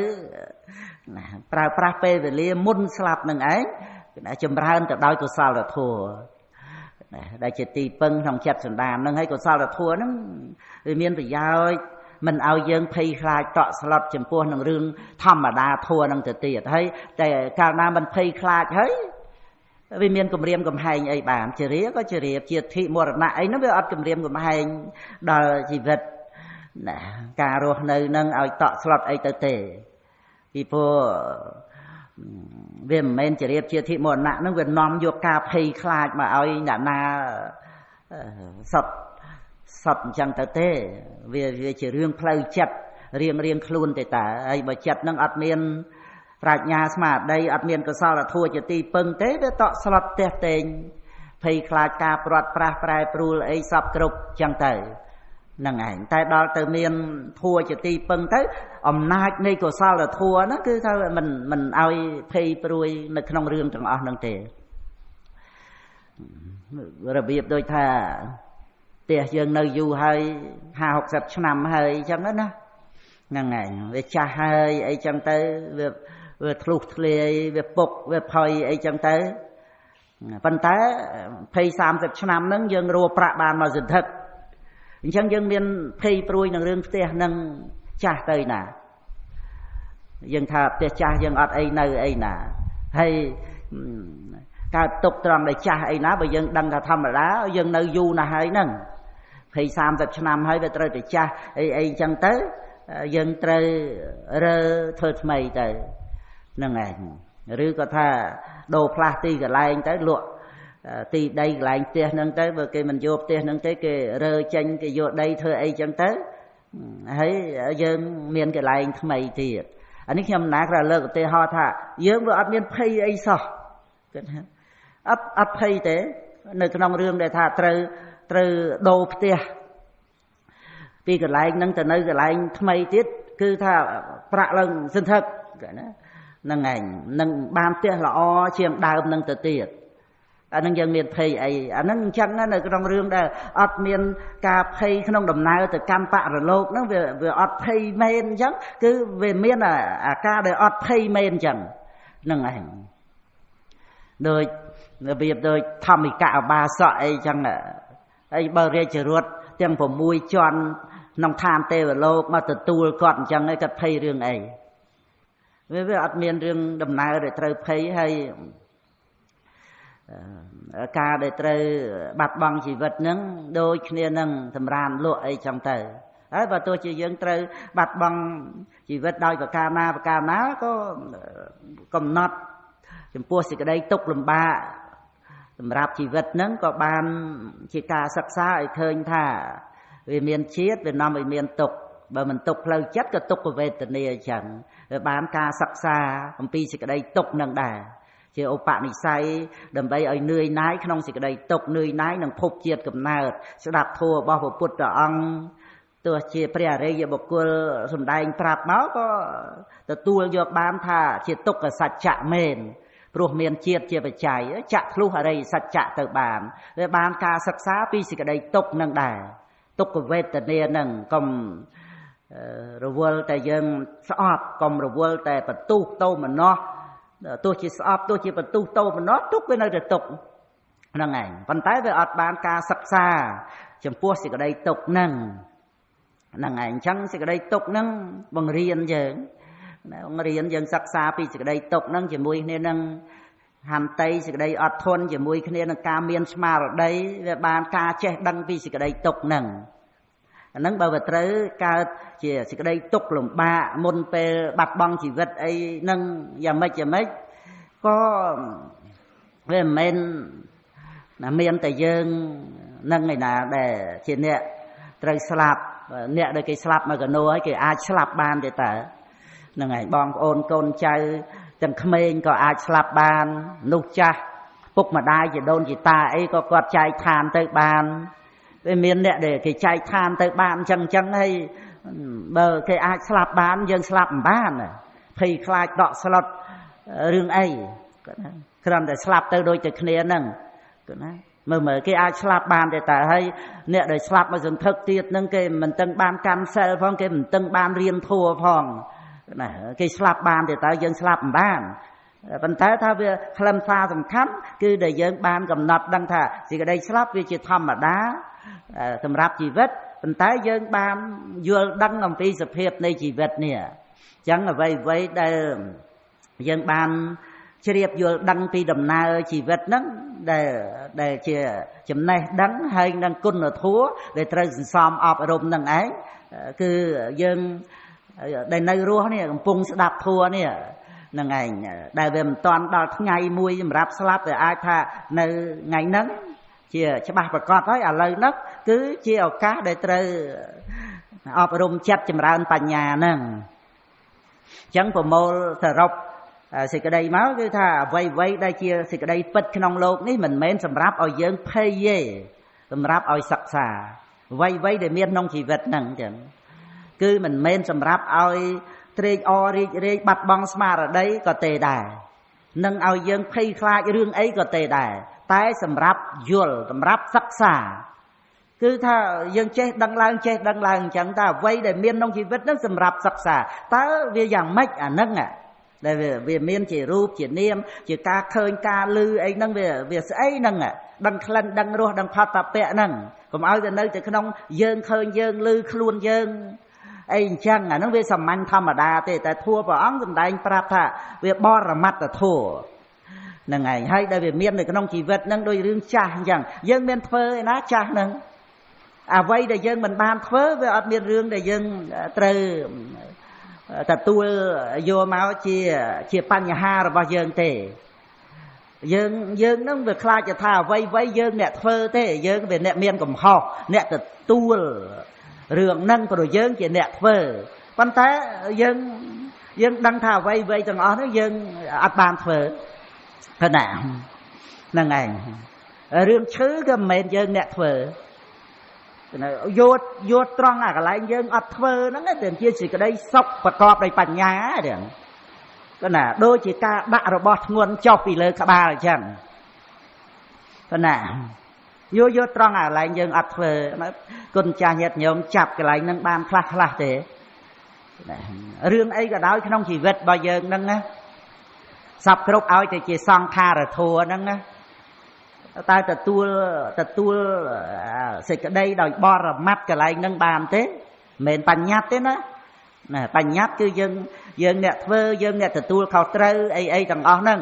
យើងធ្វើកម្មយើងទទួលវិបាកកម្មយើងមានភរិយាស្វាមីមានកូនមានចៅអីហ្នឹងអាហ្នឹងរឿងបញ្ញត្តិទទួលខុសត្រូវតាមបញ្ញត្តិហ្នឹងតែចូលដល់បរមត្តណាយើងមានធ្វើអីហើយអ្វីដែលយើងអត់ធ្វើតែយើងត្រូវទទួលយកមកដូចយើងអ្នកធ្វើត្រូវភ័យខ្លាចត្រូវកើតទុក្ខរឿងអីហ្នឹងឯងមើលដូចជាទុក្ខវេទនាអញ្ចឹងវាមានមែនទុក្ខវេទនាប៉ុន្តែតើយើងអ្នកធ្វើដែរឬទេទុក្ខវេទនាហ្នឹងចាប់ឲ្យបានកន្លែងហ្នឹងណាហើយយើងអាចថាមិនមែនខ្ញុំអ្នកធ្វើតែខ្ញុំអ្នកឈឺអាហ្នឹងវាគ្រាន់តែគំនិតដែលយើងគិតទេមិនមែនសតិប្បដ្ឋានទេសតិប្បដ្ឋានវិបស្សនាតែឃើញថាមិនមែនយើងអ្នកធ្វើគឺគ្រាន់តែជាវេទនាអត់មានអ្នកសោយអត់មានអ្នកទទួលទេវិបស្សនានោះណាហ្នឹងឯងតែវាមិនមែនយើងអ្នកធ្វើអ្វីទាំងអស់ហ្នឹងដែលវាមានជាសង្ខារធัวហ្នឹងវាមានបច្ច័យត្រូវឲ្យកើតយើងអត់ត្រូវទៅស្អប់ត្រូវទៅបន្ទុះត្រូវទៅតោមនស្សទៅកើតទុកជាមួយនឹងធម្មជាតិដែលមានបច្ច័យឲ្យកើតឡើងទេឲ្យតែវាផុតអំពីយើងទៅណាដែលយើងអ្នកធ្វើទៅវាត្រូវភ័យខ្លាចជាអ្នកមានទោសអានេះមិនមែនយើងអ្នករៀបចំមិនមែនយើងអ្នកធ្វើអាហ្នឹងតែគុណចាស់ញាតិញោមកំណត់បានទេទទួលបានកន្លែងហ្នឹងដែរទេហ្នឹងហើយមិនចំពោះតែសភាវៈអីមួយទេទាំងអស់ណា ទាំងកិលេសវត្តដាក់នាំឲ្យកើតកម្មវត្តដាក់ដែលនាំឲ្យមានវិបាកវត្តដាក់អីទាំងអស់ហ្នឹងកាលណាបើយើងមកជួបគឺណានៅសេចក្តីហ្នឹងមានការចេះដឹងទទួលដំណឹងដោយការអប់រំហ្នឹងច្បាស់លាស់ឡើងគឺថាចម្រើនទៅដោយស្មារតីមានឆន្ទៈរលឹករឿយទៀតគឺឲ្យកាន់តែច្បាស់ឡើងទៀតឲ្យកាន់តែច្បាស់ឡើងទៀតអាហ្នឹងវាមានកម្លាំងឆន្ទៈប្រព្រឹត្តទៅដើម្បីនឹងឲ្យបានដឹកអ្វីទាំងអស់ហ្នឹងវាត្រង់ដែលថាអ្វីដែលវាមាននៅក្នុងជីវិតហ្នឹងទាំងអស់ហ្នឹងនៅត្រង់ដែលថាបើយើងមិនបានធ្វើហើយហ្នឹងវាមានអានិសង្សមួយឲ្យយើងដឹងខ្លួនឯងអញ្ចឹងទេវាមានអានិសង្សមួយឲ្យយើងយល់ដឹងវាជារសជាតិមួយនៃសេចក្តីសុខស្ងប់ដែលកើតមកពីការមិនប្រកាន់វាជាអានិសង្សមួយដែលវាជាលទ្ធផលនៃការឃើញធម៌ដែលយើងលំបាកនឹងនិយាយឲ្យវាចេញជាសេចក្តីនឹងយើងគ្រាន់តែនិយាយពាក្យអញ្ចឹងបានប៉ុន្តែអារសជាតិអាសេចក្តីសុខស្ងប់ដែលកើតមកពីមិនកង្វល់អាកើតមកពីការមិនប្រកាន់ហ្នឹងអានឹងយើងមិនដឹងជាត្រូវបញ្ចូលយ៉ាងម៉េចឲ្យអ្នកស្ដាប់បានទេវាបានត្រឹមតែនិយាយអញ្ចឹងឯងប៉ុន្តែការនិយាយហ្នឹងវាមានប្រយោជន៍ដើម្បីយោនិសោមនសិការៈសម្រាប់អ្នកស្ដាប់ហ្នឹងហើយជាអ្នកដែលមានសទ្ធាក្នុងបរតនត្រ័យហ្នឹងហើយមានយោនិសោមនសិការៈខ្លួនឯងឡើងសិក្សាសង្កេតពិនិត្យផ្ទៀងផ្ទាត់ឡើងហ្នឹងឯងគឺយើងមិនចេះតែដូចថាមើលងាយខ្លួនយើងនឹងងងយើងនឹងអត់មានបញ្ញាយើងអត់ចេះដឹងអីអញ្ចឹងវាត្រូវលះបង់អាគំនិតមើលងាយខ្លួនឯងហ្នឹងពីព្រោះអ្វីទាំងអស់ដែលកើតមានក្នុងជីវិតហ្នឹងជាសង្ខារធัวទាំងអស់ដែលសន្មត់ថាខ្លួនយើងហ្នឹងគឺនៅពេលដែលមានបញ្ញាវិបស្សនាញាណកើតឡើងហ្នឹងគឺបានដឹងថាវាអត់មានស្អីមួយដែលយើងត្រូវភ័យត្រង់ដែលថាយើងនឹងជាអ្នកទោសព្រោះយើងបានធ្វើស្អីមួយហ្នឹងយើងនឹងត្រូវទទួលភ័យខ្លាចត្រូវទទួលជារបស់យើងអីចឹងគឺបើប្រៀបនៅក្នុងโลกហ្នឹងវាដូចជាថាយើងអត់បានធ្វើទោសធ្វើរឿងអីអាក្រក់ធ្វើរឿងអីដែលគេត្រូវចាប់ដាក់ទោសហ្នឹងណាយើងអត់បានធ្វើអញ្ចឹងយើងវាអត់ភ័យព្រួយខ្លាចអីចឹងទៅហ្នឹងឯងទោះជាត្រូវគេចាប់គេចោទប្រកាន់ប៉ុន្តែយើងសบายចិត្តយើងជាបុគ្គលស្អាតគឺយើងដឹងថាវាមានអកុសលវិបាកដែលគេចោទគេប្រកាន់អីចឹងទៅក៏ពិតប៉ុន្តែវានៅត្រង់ដែលថាយើងអត់បានធ្វើនៅអំពើហ្នឹងឯងដូចថាយើងអត់បានរៀបចំគម្រោងបោកប្រាស់អីគេទេយើងអត់មានរឿងដែលថាត្រូវតែធ្វើអ្វីដែលជាទុកជាទោសរឿងអីរឿងឃាតកម្មឬក៏រឿងដុតផ្ទះដុតផ្សារដុតព្រៃអីចឹងណាហ្នឹងឯងយើងអត់បានធ្វើម្ល៉េះហើយវាអត់មានបញ្ហាអីនៅក្នុងរឿងហ្នឹងវាយើងដឹងថាយើងអត់បានធ្វើរឿងបាបកម្មមកផ្សេងអីក្នុងជីវិតរបស់យើងហ្នឹងតែយើងអត់បានធ្វើគឺអត់ហ៎វាបញ្ចប់ត្រឹមយើងអត់បានធ្វើទោះជាថាវាមានរឿងអីកើតឡើងក៏អស់យ៉ាងត្រឹមវិបាករបស់កម្មចាស់តែប៉ុណ្ណឹងប៉ុន្តែវាសំខាន់គឺយើងមានភាពស្ងប់ក្នុងចិត្តដោយសភាពដែលយើងបរិសុទ្ធត្រង់ដែលថាយើងអត់បានធ្វើនៅបាបហ្នឹងយើងអត់បានធ្វើនៅអ្វីទាំងអស់ហ្នឹងគឺវានៅលើខ្លួនយើងក្នុងបច្ចុប្បន្នហ្នឹងអាហ្នឹងគ្រាន់តែថាលើកជាឧទាហរណ៍ដើម្បីមកបញ្ជាក់ថារឿងនៅក្នុងវដ្តសង្សារហ្នឹងរឿងហ្នឹងយើងជួបកន្លែងហ្នឹងណាយើងជួបត្រង់ដែលថាមានរឿងអីដែលយើងត្រូវភ័យជាមួយនឹងអ្វីទាំងអស់ហ្នឹងដូចជារឿងចាស់រឿងឈឺរឿងស្លាប់គឺថាយើងអត់បានធ្វើអាសេចក្តីស្លាប់ហ្នឹងណា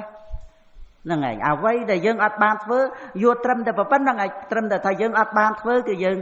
ងដឹងរសជាតិមួយដែលយើងត្រូវរួចខ្លួនត្រង់ស្អីយើងអត់ធ្វើហ្នឹងអញ្ចឹងវាជារឿងរបស់ធម្មជាតិរឿងរបស់បច្ច័យដែលអត់មានមកនៅលើយើងវាអត់បានចាត់ចែងរឿងដូចជួបក៏យើងមិនបានធ្វើអាការជួបហ្នឹងអត់ព្រាត់អាហ្នឹងក៏យើងអត់បានធ្វើរកឲ្យឃើញគ្រប់បែបគ្រប់យ៉ាងក្នុងជីវិតហ្នឹងហ្នឹងឯងអញ្ចឹងហើយយើងនឹងបានដឹងទៅតាមបញ្ញាដែលកើតឡើងហ្នឹងដោះស្រាយអាការខ្វាយខ្វល់ដោះស្រាយអាការភ័យខ្លាចអីទាំងអស់ហ្នឹងបានទៅតាមដំណឹងនឹងឯងដែលយើងបានដឹងហ្នឹងហ្នឹងឯងអាហ្នឹងគឺនិយាយដោយបរមត្តធម៌អំបញ្ញមិញយើងប្រៀបថាយើងអត់បានទៅធ្វើបាបយើងអត់បានប្រព្រឹត្តឃាតកម្មចោរកម្មដុតបំផ្លាញអីហ្នឹងអាហ្នឹងនិយាយពីរឿងបញ្ញត្តិគ្រាន់តែជាក្នុងន័យ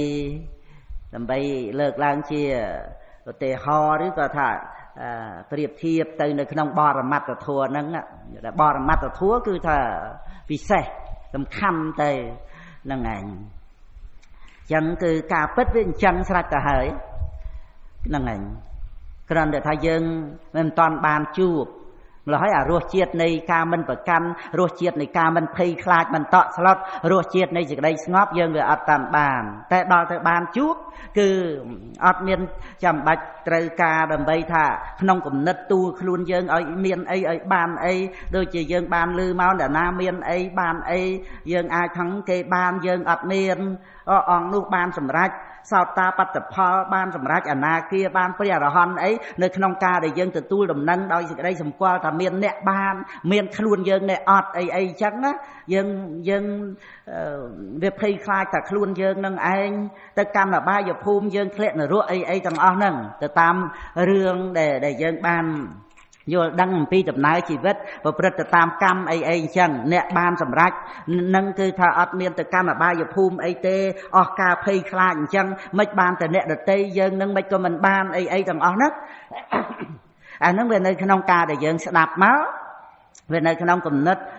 ជាសកាយតិដ្ឋិកាយតិដ្ឋិវាមានការប្រកាន់ខ្លួនយើងវាមានការប្រកាន់អ្នកដតីយើងជួនកាលយើងបានគេអត់ជួនកាលគេបានដូចថាយើងអត់បានមគ្គផលតែព្រះអរិយបុគ្គលលោកបានមគ្គផលអីចឹងទៅវានៅមានខ្លួនយើងត្រូវមកប្រៀបផ្ទឹមគ្នាអាហ្នឹងឯងវាមានអញ្ចឹងហើយដល់ទៅចំណុចដែលវិបស្សនាឃើញសង្ខារធัวហ្នឹងអ្វីទាំងអស់វាអត់មានអតិថិមួយចូលទៅប្រកម្មថាយើងអ្នកសាងយើងអ្នកបង្កើតយើងអ្នកធ្វើអញ្ចឹងយើងក៏អត់ចាំបាច់ទៀមទាដើម្បីឲ្យយើងបានអីដែរត្រឹមតែថាយើងអត់បានធ្វើមិនមែនរបស់យើងគឺបានហើយបុគ្គលដែលយើងតែងឮមកថាជាព្រះអរិយបុគ្គលបានសម្រេចមគ្គផលអីគឺនៅក្នុងដំណើរហ្នឹងនៅក្នុងដំណើរដែលឃើញសង្ខារធัวអញ្ចឹងដែលអត់មានសេចក្តីប្រកម្មថាមានខ្លួនយើងអ្នកធ្វើកើតធ្វើចាស់ធ្វើឈឺធ្វើស្លាប់ធ្វើអបាយភូមិធ្វើឋានសួគ៌អ្វីទាំងអស់ហ្នឹងវាអត់មានយើងអ្នកសាងអ្នកធ្វើអញ្ចឹងណាហ្នឹងឯងអាប់ការភ័យខ្លាចតក់ស្លុតក្នុងរឿងទាំងអស់ហ្នឹងវាត្រូវធូរទៅវាត្រូវរសាយទៅពីព្រោះវាអត់មានត្រូវទទួលយកមកជាបញ្ហារបស់យើងទេរឿងអីដល់ទៅថ្នាក់ល្ងងថាយើងអត់បានធ្វើហើយយើងត្រូវទទួលមកជាបញ្ហាគឺណាយើងតែកាលណាវាមានបញ្ញាយល់ដឹងថាយើងអត់បានធ្វើវាអត់មាននៅអាជាតិល្ងងមួយមកទទួលជារបស់យើងទេវាអត់មានទេតែកាលណាយើងអត់បានធ្វើក៏អត់មានត្រូវទទួលណាជារបស់យើងដែរវាអត់មានរឿងរបស់យើងហ្នឹងឯងវានៅលើដូចថាអ្នកណាអ្នកធ្វើគឺរឿងរបស់អ្នកនឹងប៉ុន្តែវាអត់មានអ្នកណាទេព្រោះបញ្ញាវាត្រូវឃើញអ្វីកើតឡើងព្រោះវាមានបច្ច័យដូច្នេះបច្ចយៈបរិក្ខហញាតិនេះមានអានុភាពមានអានិសង្សឲ្យសុខឲ្យស្ងប់ឲ្យយើងដឹងថាជាបដិបទាដើម្បីរួចផុតចាកភ័យប៉ុណ្ណាអាការដែលបានដឹងសង្ខារធัวអាស្រ័យបច្ច័យហ្នឹងវាអត់មានដែលនឹងត្រូវណាភ័យខ្លាចទៅនៅក្នុងរឿងសង្ខារធัวរឿងអ្វីទេព្រោះអ្វីដែលយើងមិនបានធ្វើគឺយើងរួចខ្លួនកន្លែងហ្នឹងយើងយកចំណុចកន្លែងហ្នឹងជាការរួចខ្លួនរបស់យើងហ្នឹងឯង ហ្នឹងគឺបញ្ញាដែលកើតឡើងវិបស្សនាញាណដែលបានដឹងដែលបានវាខុសគ្នាអំពីរឿងការដែលសម្គាល់ខ្លួនយើងអ្នករស់នៅទាំងស្រុងឃើញទេដែលយើងមិនតាន់បានមកសិក្សាពធក៏ដូចជាមនុស្សទូទៅហ្នឹងហើយបើមិនប្រកម្មតាំងពីចុងសក់ដល់បាតជើងពីបាតជើងឡើងមកទៅតឹងមហាត់រូបហ្នឹងហើយអាការរស់នៅដឹងសុខដឹងទុក្ខមានអីបានអីហ្នឹងជាទូខ្លួនហ្នឹងមើលមិនខ្វល់ជាមួយគ្នានឹងធัวទាំងអស់ហ្នឹងហើយបើមិនមែនអវិជ្ជាទេស្អីដែលនាំឲ្យមានការចាប់យកសង្ខារធัวហ្នឹងជាទូខ្លួនអវិជ្ជាហ្នឹងវាប្រចាំរៀងព្រះអង្គរៀងខ្លួនហ្នឹងម្នាក់ហ្នឹងវាមានអវិជ្ជាធាតុនៅក្នុងហ្នឹងហើយក៏វានាំឲ្យមានទិដ្ឋិប្រកម្មបញ្ញខណ្ឌដែលហៅថាសក្កាយទិដ្ឋិហ្នឹងរៀងខ្លួនហ្នឹងអាហ្នឹងវាមានសភាវៈហ្នឹងឯងហើយក៏វាបង្កើតទៅជាបញ្ហាហើយបញ្ហាពិសេសអភិសង្ខារគឺកម្មដែលវាឲ្យមានអត្តភាពជាតិភពកំណើតបន្តទៅជាសង្សារៈសាគរហ្នឹងឯងហ្នឹងគឺសច្ចធម៌ឃើញទេសច្ចធម៌គឺថាជាការពិតដែលមានស្រាប់ហើយសម្រាប់ឲ្យតែយើងដឹងតែប៉ុណ្្នឹងទេហើយចេះមានសច្ចធម៌សម្រាប់ឲ្យយើងអស់ភ័យចេះមានសច្ចធម៌សម្រាប់ឲ្យយើងអស់ទុក្ខអស់កង្វល់អានឹងឯងតលតែពុទ្ធបានត្រាស់បានព្រះអង្គប្រទានមកអស់ចាបណ្ណាមើលទៅហ្នឹងឯងដូច្នេះយើងមានតួនាទីគ្រាន់តែថាទៅដឹងសច្ចធម៌ការពិតតាមដែលព្រះអង្គណែនាំឲ្យដឹងតែប៉ុណ្្នឹងថាសច្ចធម៌វាអត់ចេះរត់ចោលយើងទេហ្នឹងឯងត្រង់ដែលថាសង្ខារធัวសតមានបច្ច័យឲ្យកើតឡើងហ្នឹងឯងវាមានស្រាប់អញ្ចឹងណាវាអត់មានអត្តាទូខ្លួនអត់មានយើងអត់មានអ្នកដតីវាមានជាបរមត្តអញ្ចឹងស្រាប់មកហើយណាហ្នឹងឯងតែនៅតែដឹងទៅតាមសេចក្តីពិតហ្នឹងទេតាមើលហើយតែកាលណាចូលទៅដឹងសេចក្តីពិតហ្នឹងវាត្រូវអស់សេចក្តីប្រកម្មវាត្រូវអស់ភ័យហើយវាត្រូវអស់ដល់អភិសង្ខារទៀតដោយការតែដឹងសច្ចធម៌ហ្នឹងអញ្ចឹងគឺយើងកុំចេះតែខ្លាចសេចក្តីទុក្ខដោយអវិជ្ជាដោយសេចក្តីល្ងងបើយើងខ្លាចអញ្ចឹងយើងអត់បានសិក្សាការពិតទេហើយតែកាលណាយើងខ្លាចសេចក្តីទុក្ខហ្នឹងគឺវាត្រូវជាប់ញៀនជាមួយនឹងអ្វីដែលនាំឲ្យមានអាសាតៈគឺសុខសោមនស្សនឹងឯងយើងត្រេកអរតែពីរឿងសែបសោយហ្នឹងឯងដោយអត់បានកំណត់ដឹងថាសែបសោយហ្នឹងគឺធម្មជាតិដែលសែបសោយគឺវេទនាអាស្រ័យភាសៈជាបច្ច័យយើងរវល់តែត្រេកអរនឹងសែបសោយរបស់ក្នុងលោកហ្នឹងអញ្ចឹងវាត្រូវភ័យខ្លាចហ្នឹងឯងនឹងអ្វីដែលជាអតិនវៈតាមពិតអតិនវៈហ្នឹងគឺសម្រាប់បញ្ញាបានដឹងហើយទៅជានិព្វទាទៅជានឿយណាយបានវាប្រសិជ្ជៈឆន្ទរាគៈហ្នឹងចឹងគឺថាអ្វីដែលមានក្នុងជីវិតហ្នឹងយើងអត់បានធ្វើមកទេប៉ុន្តែបើវាកើតឡើងយើងត្រូវសិក្សាឲ្យឃើញថាវាជាស្អីកុំចេះតែបិទភ្នែកណាមិនហ៊ានមើលខ្លាចវាដូចដើរក្នុងព្រៃបលាអញ្ចឹងណាហើយដល់ទៅខ្ញុំខ្លាចបលាហ្នឹងខ្ញុំខ្លាចបលាបិទភ្នែករត់ពេញទៅនឹងវាធ្វើម៉េចកុំឲ្យបលាហ្នឹងមុតបានហ្នឹងឯងបើយើងបិទភ្នែកខ្លាចបលាហ្នឹងអាហ្នឹងព្រាបហ្នឹងឯងវាតតែមើលឃើញបលាហ្នឹងហ្នឹងហើយយើងដើរកិច្ចដើរជៀសយើងអត់ជន់ចឹងទៅអាហ្នឹងក្នុងន័យដែលថាកាលដែលបានដឹងអំពីសេចក្តីពិតនៃសង្ខារធម៌ហ្នឹងដល់យើងដឹងចឹងទៅយើងឃើញហេតុផលក្នុងជីវិតធ្វើឲ្យមានចិត្តវាចាបាបដូចយើងវាចាបលាហ្នឹងចឹងឯងប៉ុន្តែវានៅក្នុងព្រៃបលាហ្នឹងនៅឡើយទេមិនតាន់រួចផុតទេប៉ុន្តែអាការដែលយើងវាចាបលាហ្នឹងឯងដែលយើងអត់មុតជើងធ្វើឲ្យយើងដើរផុតព្រៃបលាយ៉ាងណាមិញវាចាបាបគឺបលាដើរតាមផ្លូវត្រូវនឹងបានរួចផុតពីព្រៃបលាគឺវដ្តសង្សារកណាអានឹងគឺត្រូវបើកភ្នែកមើលអញ្ចឹងរឿងអ្វីក្នុងជីវិតឲ្យតែពុទ្ធបរិស័ទយើងបានទទួលដំណឹងថាវាអត់មែនយើងអ្នកធ្វើអញ្ចឹងយើងកុំខ្លាចនឹងមើលណាយើងកុំខ្លាចនឹងដឹងយើងមើលបើយើងអត់បានធ្វើតើវាជាស្អីក៏ណាអ្វីទាំងអស់ហ្នឹងដល់អញ្ចឹងតើអ្វីទាំងអស់ហ្នឹងដល់តែយើងមើលដោយបញ្ញាទៅវាអត់សម្រាប់ឲ្យយើងភ័យសម្រាប់ឲ្យយើងខ្លាចសម្រាប់ឲ្យយើងទៅពឹងតណ្ហាអីទៅរੂសភាវៈខ្សែផ្សោយសុខស្រួលអីមកទេគឺអ្វីទាំងអស់នោះវាជាសភាវៈក្នុងលោកវាមាន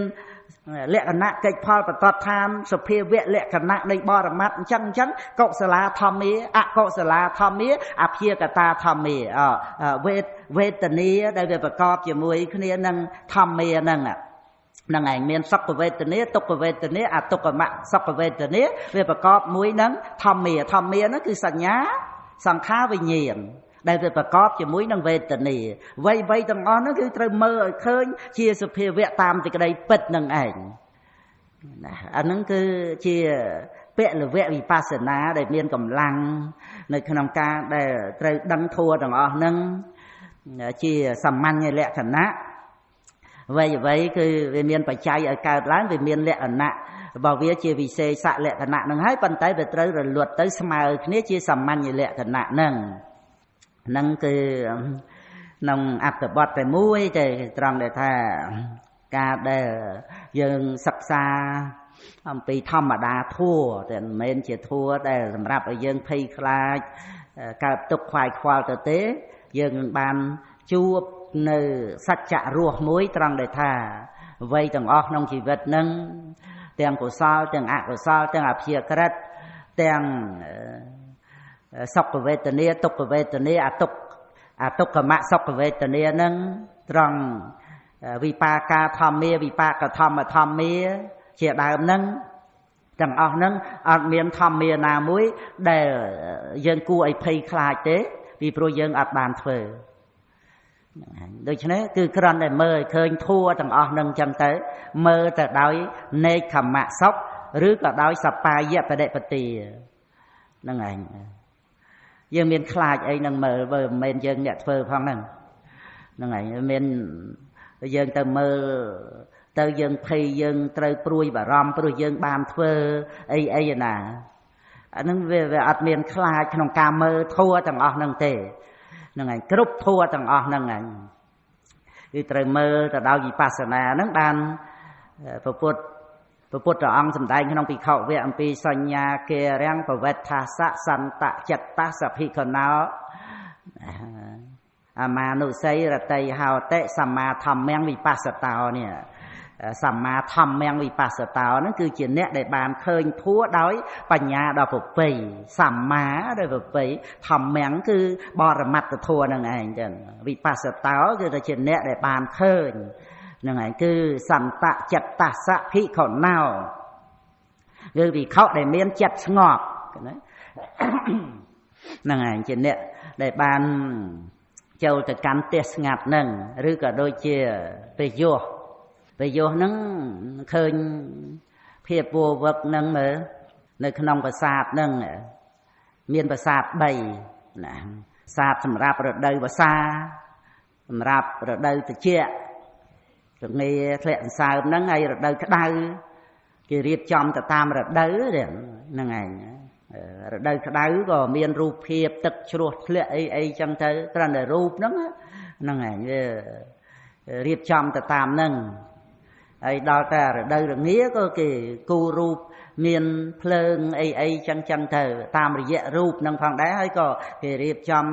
ផតថពៈអីហ្នឹងឲ្យសមទៅតាមរដូវត្រជាក់ហ្នឹងចឹងទៅហ្នឹងឯងឲ្យហប់ឲ្យចិត្តអីចឹងទៅ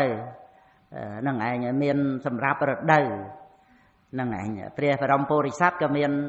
យើងជ្រាបដឹងតាមហ្នឹងហើយប្រយោជន៍មានចឹងដែរមានប្រាសាទផ្ទះហ្នឹងប៉ុន្តែគេធ្វើជាប្រាសាទធំដុំអីសាលាសលំទលាយមានអ្នកបំរើធ្វើកិច្ចការងារសម្អាតអីសពគ្រប់ទាំងអស់ហ្នឹងហើយមានបំរើទៅដោយកាមគុណទៀតណាសិតតែស្ត្រីដែលមានវ័យជំទង់ក្មេងនឹងឯងគឺពូកែនៅក្នុងសិល្បៈភ្លេងដូរតន្ត្រីអីសពគ្រប់ទាំងអស់ហ្នឹងហើយរឿងទាំងអស់ហ្នឹងវាជារឿងដែលនៅក្នុងការអោបកសោបប្រកែប្រកម្មបញ្ញខណ្ឌហ្នឹងដោយសម្គាល់ថាជាសត្វជាបុគ្គលជាខ្លួនយើងឬថាជាកូនយើងអីអញ្ចឹងហ្នឹងឯងម្ល៉េះហើយក៏ចិត្តតែទំនុកបំរុងនៅក្នុងបញ្ញខណ្ឌហ្នឹងអញ្ចឹងទៅអាហ្នឹងយើងគ្រាន់តែពិចារណាមកវគ្គនៅត្រង់ដែលថារឿងរបស់មនុស្សយើងធម្មតាដែលប្រព្រឹត្តទៅហ្នឹង vì miền của sao bị bạ riệp chom ơi mau chẳng ấy vấn đề thà của sao bị bạ thằng nó có cả máu bị của sao là cam có vật trời sải tâm là hà chấm nong chấm nô chặt nắng chỉ Upanishad bát chạy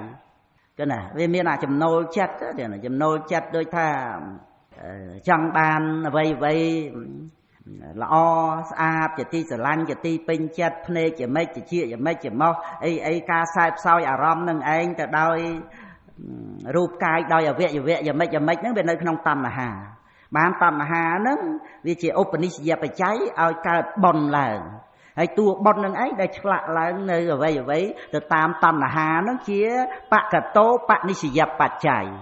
กรรมนั่งเรื่องกรรมได้แบบบังการไอ้เนียนพระเดชเชี่ยจะมารูปเรียงกายไอ้นั่งนะก็นั่งไงยังคือการได้ยังการได้ยังtập tu nơi vị bạ rồi bỏ cắm có về vị bạ ấy vấn đề nâng về chỉ vị bạ có vật đã thôi nhé về về tại rô kỳ lai sờ vật đã bình cái nào mong pi ấy đây xa vị bạ nâng về tiệt tuông nâng bon cờ pết vấn đề bon nâng về từ tam chùm nô châu chặt chùm nô châu chặt chùm non để về chong từ miền ruột riêng giờ mấy miền phơi chỉ chia chỉ bao hòn đá về đai chương giờ mấy ấy chẳng tới ấy nâng bờ khoa bon tạ tay ngạt bàn này tôi chỉ chong cả đời nâng ảnh vì ai bàn này đôi dân chong bàn pasat chẳng bàn đời ọt prã bàn để côn tôm chẳng tới nâng chẳng nó là việc chẳng bàn vây lọ pra chẳng bàn rốt yuan thay ấy chẳng tới vào dân ọt lưới thôi mệt nâng chẳng để to là miền prã tiệt bám để bám từ tám bầm non bật nà nâng ấy đó từ trong để chong sờ bài chong đi ấy sập group từng óc bàn tay mấy cha từ thế vô kho trục sờ ọt miền bón chấm cứ dân sờ lăn phê chấm bay mơ ruột mấy bàn tay đó ọt miền bón nè cầm nó về tạ tay phê nè ruột phê prai phê tệ chàn từคือเวลาจะเป็นการเพลงจังเป็นแต่เพลงนั้นจะตามกรรมเชี่ยปัจจัยนั่งไงจังคือถ้าจำนองได้จ้องไงเป็นแต่เป็นเลยตรังได้ถ้ากรรมได้การล้างปีจำนองนั่งวิเชียปอนเหยื่อกรรมหรือบาปกรรมตัวเชี่ยถ้าปอนเหยื่อกรรมก็ได้คือเนี้ยเวลาตายเนี่ยไว้ได้เชี่ย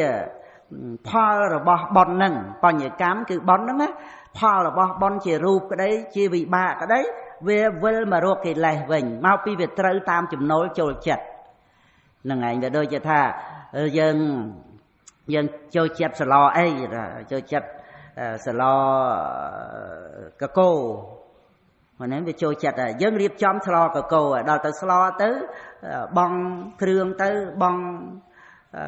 bel ấy phần đa tam để dân châu chặt prai khlang prai tịch ấy chẳng đó dân tạ tay tạ tam đó dân chọn đạn sco dân miền sco dân chọn đạn con liên dân miền con liên chọn phần lại ấy cứ thay sro dân miền đòi chẳng tới rồi tới là về dân bò được phố bây giờ mày biết sao ngàn biết trôi chặt mau pi vật tới tam chùm nòng anh vô vì rương vị bạc của vật đã về mà rồi cái này thế hai ấy ban chỉ cái lấy về trôi chết ở riêng bị bạ thằng con này mau tí đơm hết đó cứ về này ngày cứ cái lấy cứ chùm non này ngày chùm nâu chết này ngày thấy ở vây để riệp cho mọi ban sầm rách pin lên nó cứ đời xả bòn nó là cái máu tí chùm non này chẳng tâm là hà nó chia bạc thật tố bạc đi xì giáp bạc chảy này ngày nâng cứครั้งแต่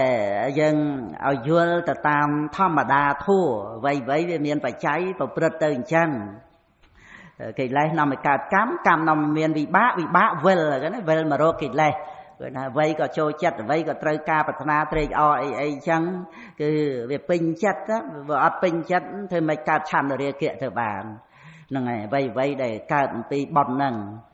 งไงคนตายบกฟ้าบอนก็ดอนในตกในบ่าtới chuประเทศหานิทารมtớiนั่งไงได้สาvềอดบอลนั่งchẳngคือถ้ายังอาจประบอลนั่งบ้านดาวยังเป็นวงเวงตึกได้เวลวัลขนมพบเต้นั่งไงคือยังเมียนตึกได้คือการออกปันอย่างขัน យើងដឹងថាអាការដែលត្រូវការបច្ច័យ4ក្នុងបច្ចុប្បន្នហើយត្រូវការសុគតិភពអីទាំងអស់ហ្នឹងដោយសារវាមានជាតិអញ្ចឹងគឺយើងត្រូវការអ្វីទាំងអស់ហ្នឹងប្រើប្រាស់ហ្នឹងប៉ុន្តែយើងមិនត្រេកអរនឹងជាតិទេ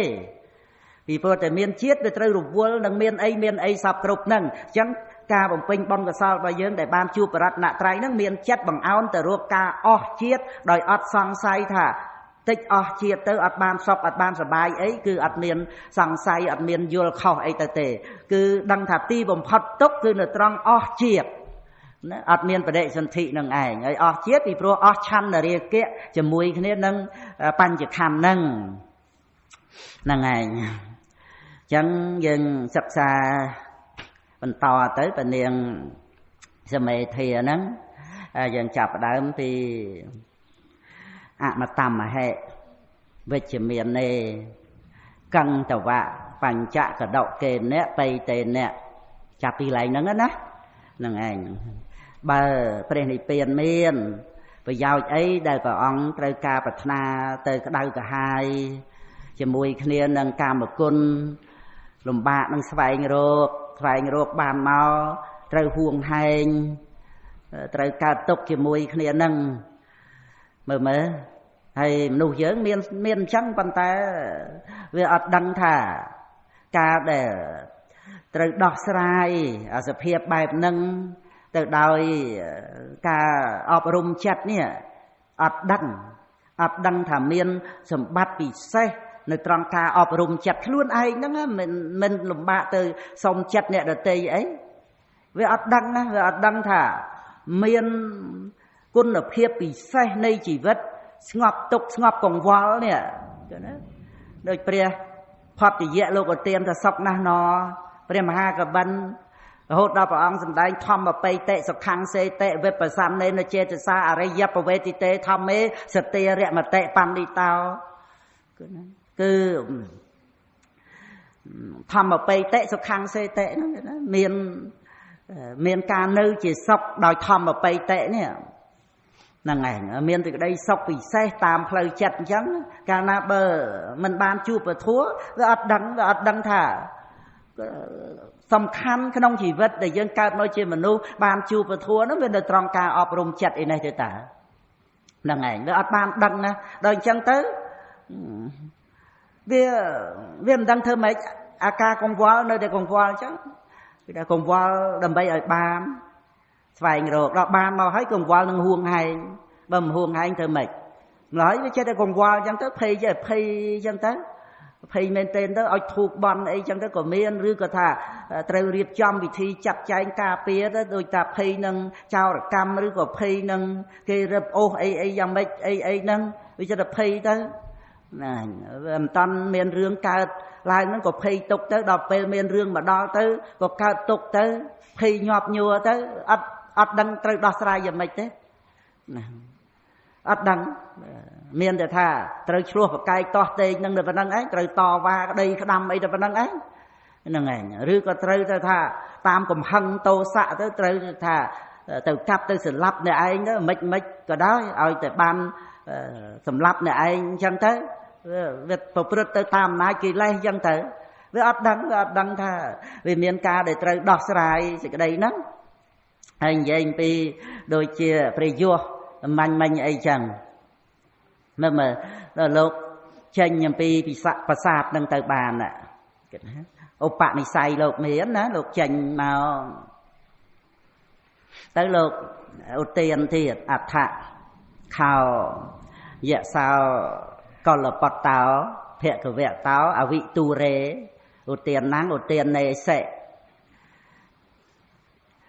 ឧបតុតាំងវតភោឧបសត្ថាំងវតភោណាឧបតុតាំងឧពេញតួបតួជាងតួសអតសអំឧបតុតាំងវតភោថាទីនេះវឹកវរណាស់ណោះឧបតុតាំងឧបតវៈហ្នឹងឧបតវៈហ្នឹងក្នុងទីនេះលោកប្រែថាវឹកវរហ្នឹងទៅតាមសភាពដែលព្រះយោហ្នឹងឧទានហ្នឹងឧទានណាំងឧទាននេសិហើយភគវៈតោអវិទូរេហ្នឹងគឺមកចិត្តព្រះរាមាប្រភេទហ្នឹងទៀតឧទានតាំងពីចេញមកហ្នឹង ហូតមកដល់ទៅភគវៈតោអវិទូរេនៅក្នុងបៃដកលេខ6ណាមើលក្នុងវគ្គដែលព្រះយោហ្នឹង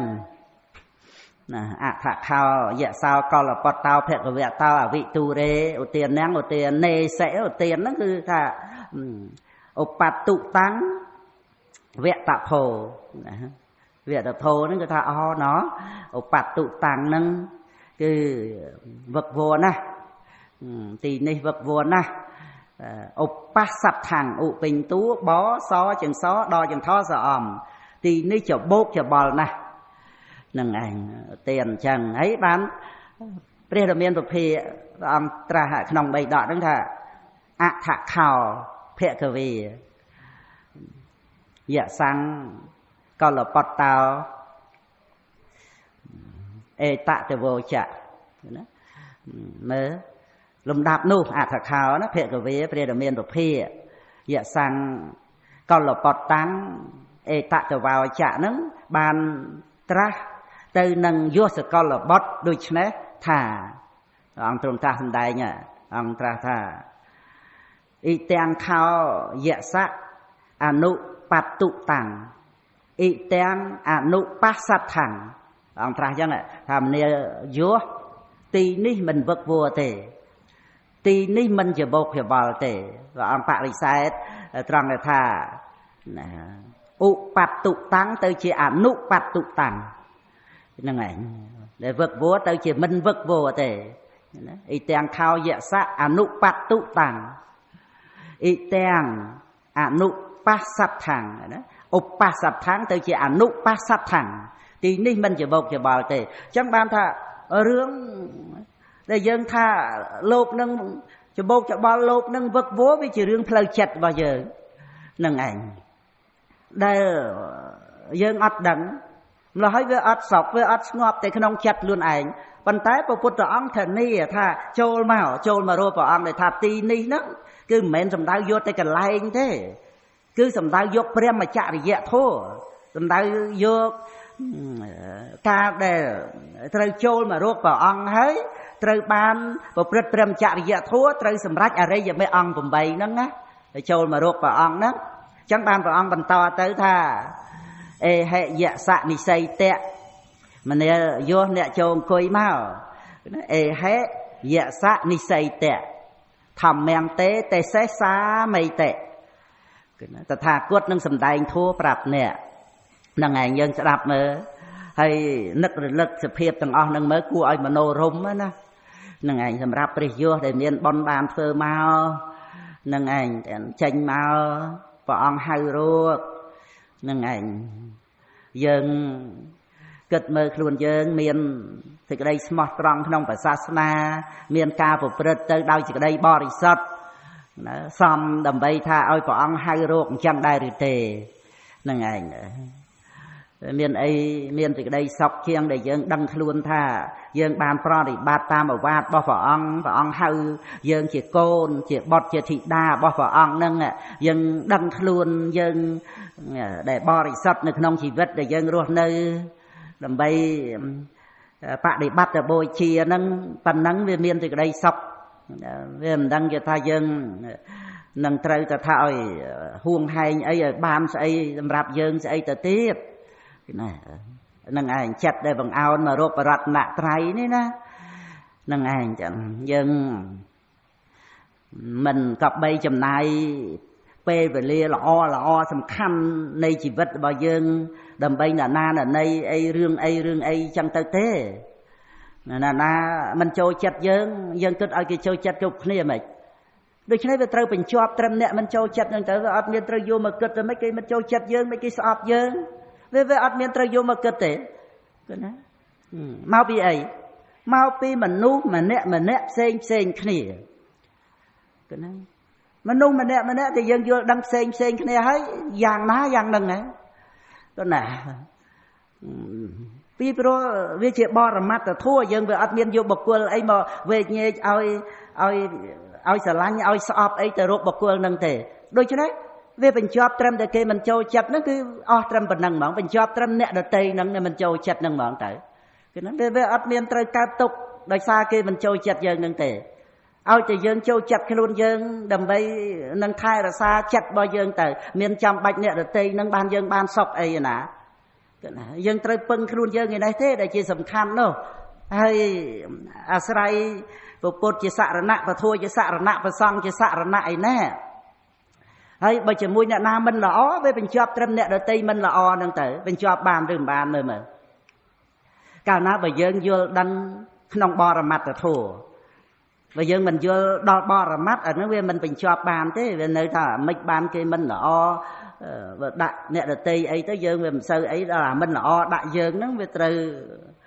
ទទួលណាយកមកកាត់ក្តីវិនិច្ឆ័យឲ្យអ្នកដទៃហើយយកខ្លួនយើងចរិតអធិស្ស្រ័យរបស់យើងគំនិតរបស់យើងចំណូលចូលចិត្តរបស់យើងទៅវិនិច្ឆ័យអ្នកដទៃគេណាវិនិច្ឆ័យឲ្យមិនបានទៅដល់តែយើងយល់ដឹងបរមត្ថធម៌យើងអត់យកខ្លួនយើងទៅវិនិច្ឆ័យកាត់ក្តីឲ្យអ្នកណាយ៉ាងម៉េចទេប៉ុន្តែយ៉ាងណាយ៉ាងនឹងពីព្រោះវាជាបរមត្ថធម៌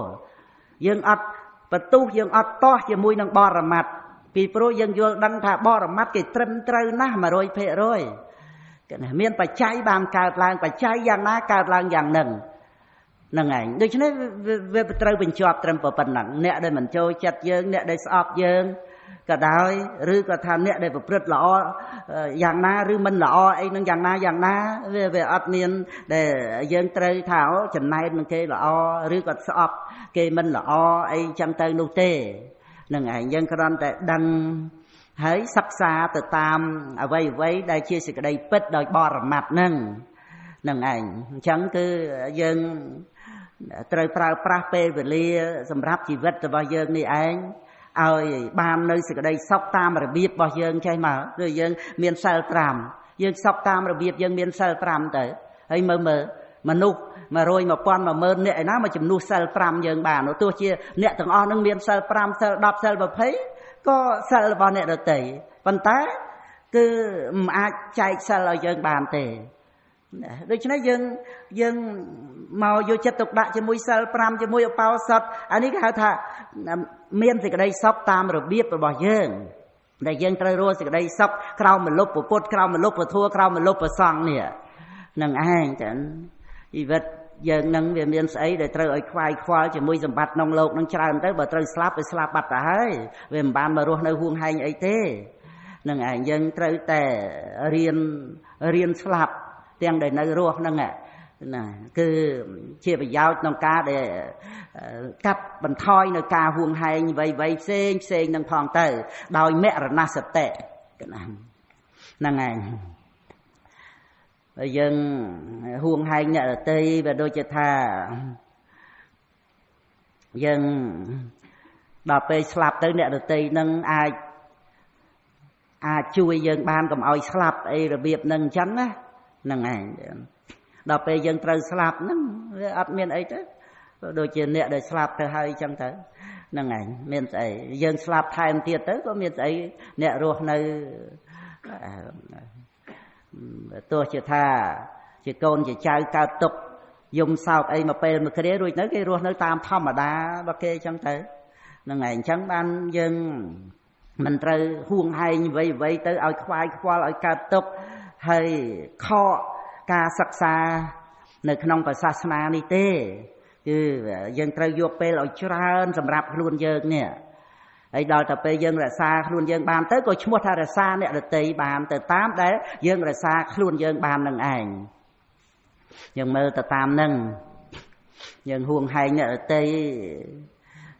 យ៉ាងតើយើងហួងហែងកុំឲ្យគេស្លាប់បានដែរឬទេមើលទាំងហ្នឹងឯងហួងហែងហ្នឹងកុំឲ្យគេឈឺបានដែរឬទេយើងគិតដល់អញ្ចឹងទៅយើងកាត់បន្ថយនៅការហួងហែងហើយចឹងហ្នឹងឯងគ្រាន់តែថាជាការដែលត្រូវរាប់អានគ្រាន់តែជាការជួយទៅហើយក៏អត់ចាំបាច់ត្រូវការអ្វីច្រើនពីអ្នកដទៃទេយើងរស់នៅជាមួយគ្នាយើងផ្សំគ្នាទៅអ្នកនេះធ្វើនេះអ្នកនោះធ្វើនោះតាមចំណេះដឹងទៅតាមចំណូលចូលចិត្តចឹងទៅយើងកុំចាំបាច់ទៀមទាអ្វីពីអ្នកដទៃដោយសពគ្រប់ណាពីព្រោះយើងក៏មិនបានសពគ្រប់ឲ្យអ្នកដទៃវិញដែរវានៅតែមានការខ្វះខាតអញ្ចឹង ហើយអានឹងជាការរសាចិត្តដែលបើយើងចិត្តទៅចង់បានពេកអាចំណងហ្នឹងឯងដែលធ្វើឲ្យយើងកើតទុក្ខហូតដល់ទៅស្ដីថាអ្នករតីមិនធ្វើនេះមិនធ្វើនោះអីដាក់យើងមិនគោរពមិនកោតក្រែងអីចឹងផ្សេងវាចេះតែកើតមានរឿងស្ដីថាទៅកើតរឿងថ្នាក់កើតរឿងមិនសบายចិត្តទាំងអស់ទៅគ្នាចឹងទៅតែបើយើងដឹងថាបានប៉ុណ្ណឹង30-40% អីក្នុងជីវិតហ្នឹងហើយអានៅ50-60ទៀតជាយើងចិត្តតំណំគ្នាអប់រំទៅអ្នកណាទៅបានសេចក្តីល្អពេញលេញ 100% មើលហើយសម្រាប់អ្នកដតីសូម្បីអ្នកដតីនឹងល្អ 100% ក៏មិនមែនមកលះកិលេសឲ្យយើងមែនឬមែនមើលហើយហេតុអីក៏យើងទៅស្លន់ស្លោចង់ឲ្យគេល្អដាក់យើងសម្បើមម្លេះវាដូចគេល្អទៅយើងអស់កិលេសដែរហ្នឹងឯងអាហ្នឹងដែលយើងត្រូវយល់អ្វីដែលយើងត្រូវធ្វើហ្នឹងគឺធ្វើឲ្យខ្លួនឯងហ្នឹងឯងដែលត្រូវល្អហ្នឹងគឺយើងឯនេះទេហ្នឹងឯងវាអត់មានរឿងដែលយើងចង់ឲ្យអ្នកដតីល្អដាក់យើងរហូតដល់ទៅមិនបានសម្រេចឲ្យកើតទុក្ខតែរឿងកើតទុក្ខយើងហ្នឹងជាមួយនឹងអ្នកដតីហ្នឹងណាកង្វល់ក្នុងជីវិតយើងម្នាក់ហ្នឹងគឺថាតាក់ទងនឹងរឿងខាងក្រៅតាក់ទងនឹងអ្នកដតីហ្នឹងតាមចំណង់ដែលយើងចង់គណៈយើងអត់សិក្សាការពិតក្នុងโลกយ៉ាងម៉េចឲ្យឃើញជាសច្ចធម៌ទេរវល់តែតាមចំណង់ហ្នឹងវាបិទបាំងការពិតទាំងអស់ស្អីដែលកើតឡើងមិនពេញចិត្តស្អប់អ្វីដែលពេញចិត្តចាប់យកមានបានឃើញការពិតណាតែអវិជ្ជាតោមនោះហើយវាបាំងសច្ចធម៌ហើយចឹងដល់ទៅសច្ចធម៌វាយ៉ាងណាវាយ៉ាងហ្នឹងអាហ្នឹងគឺវាត្រូវមជ្ឈិមបដិបទាវាមិនមែននៅត្រង់រឿងដែលថា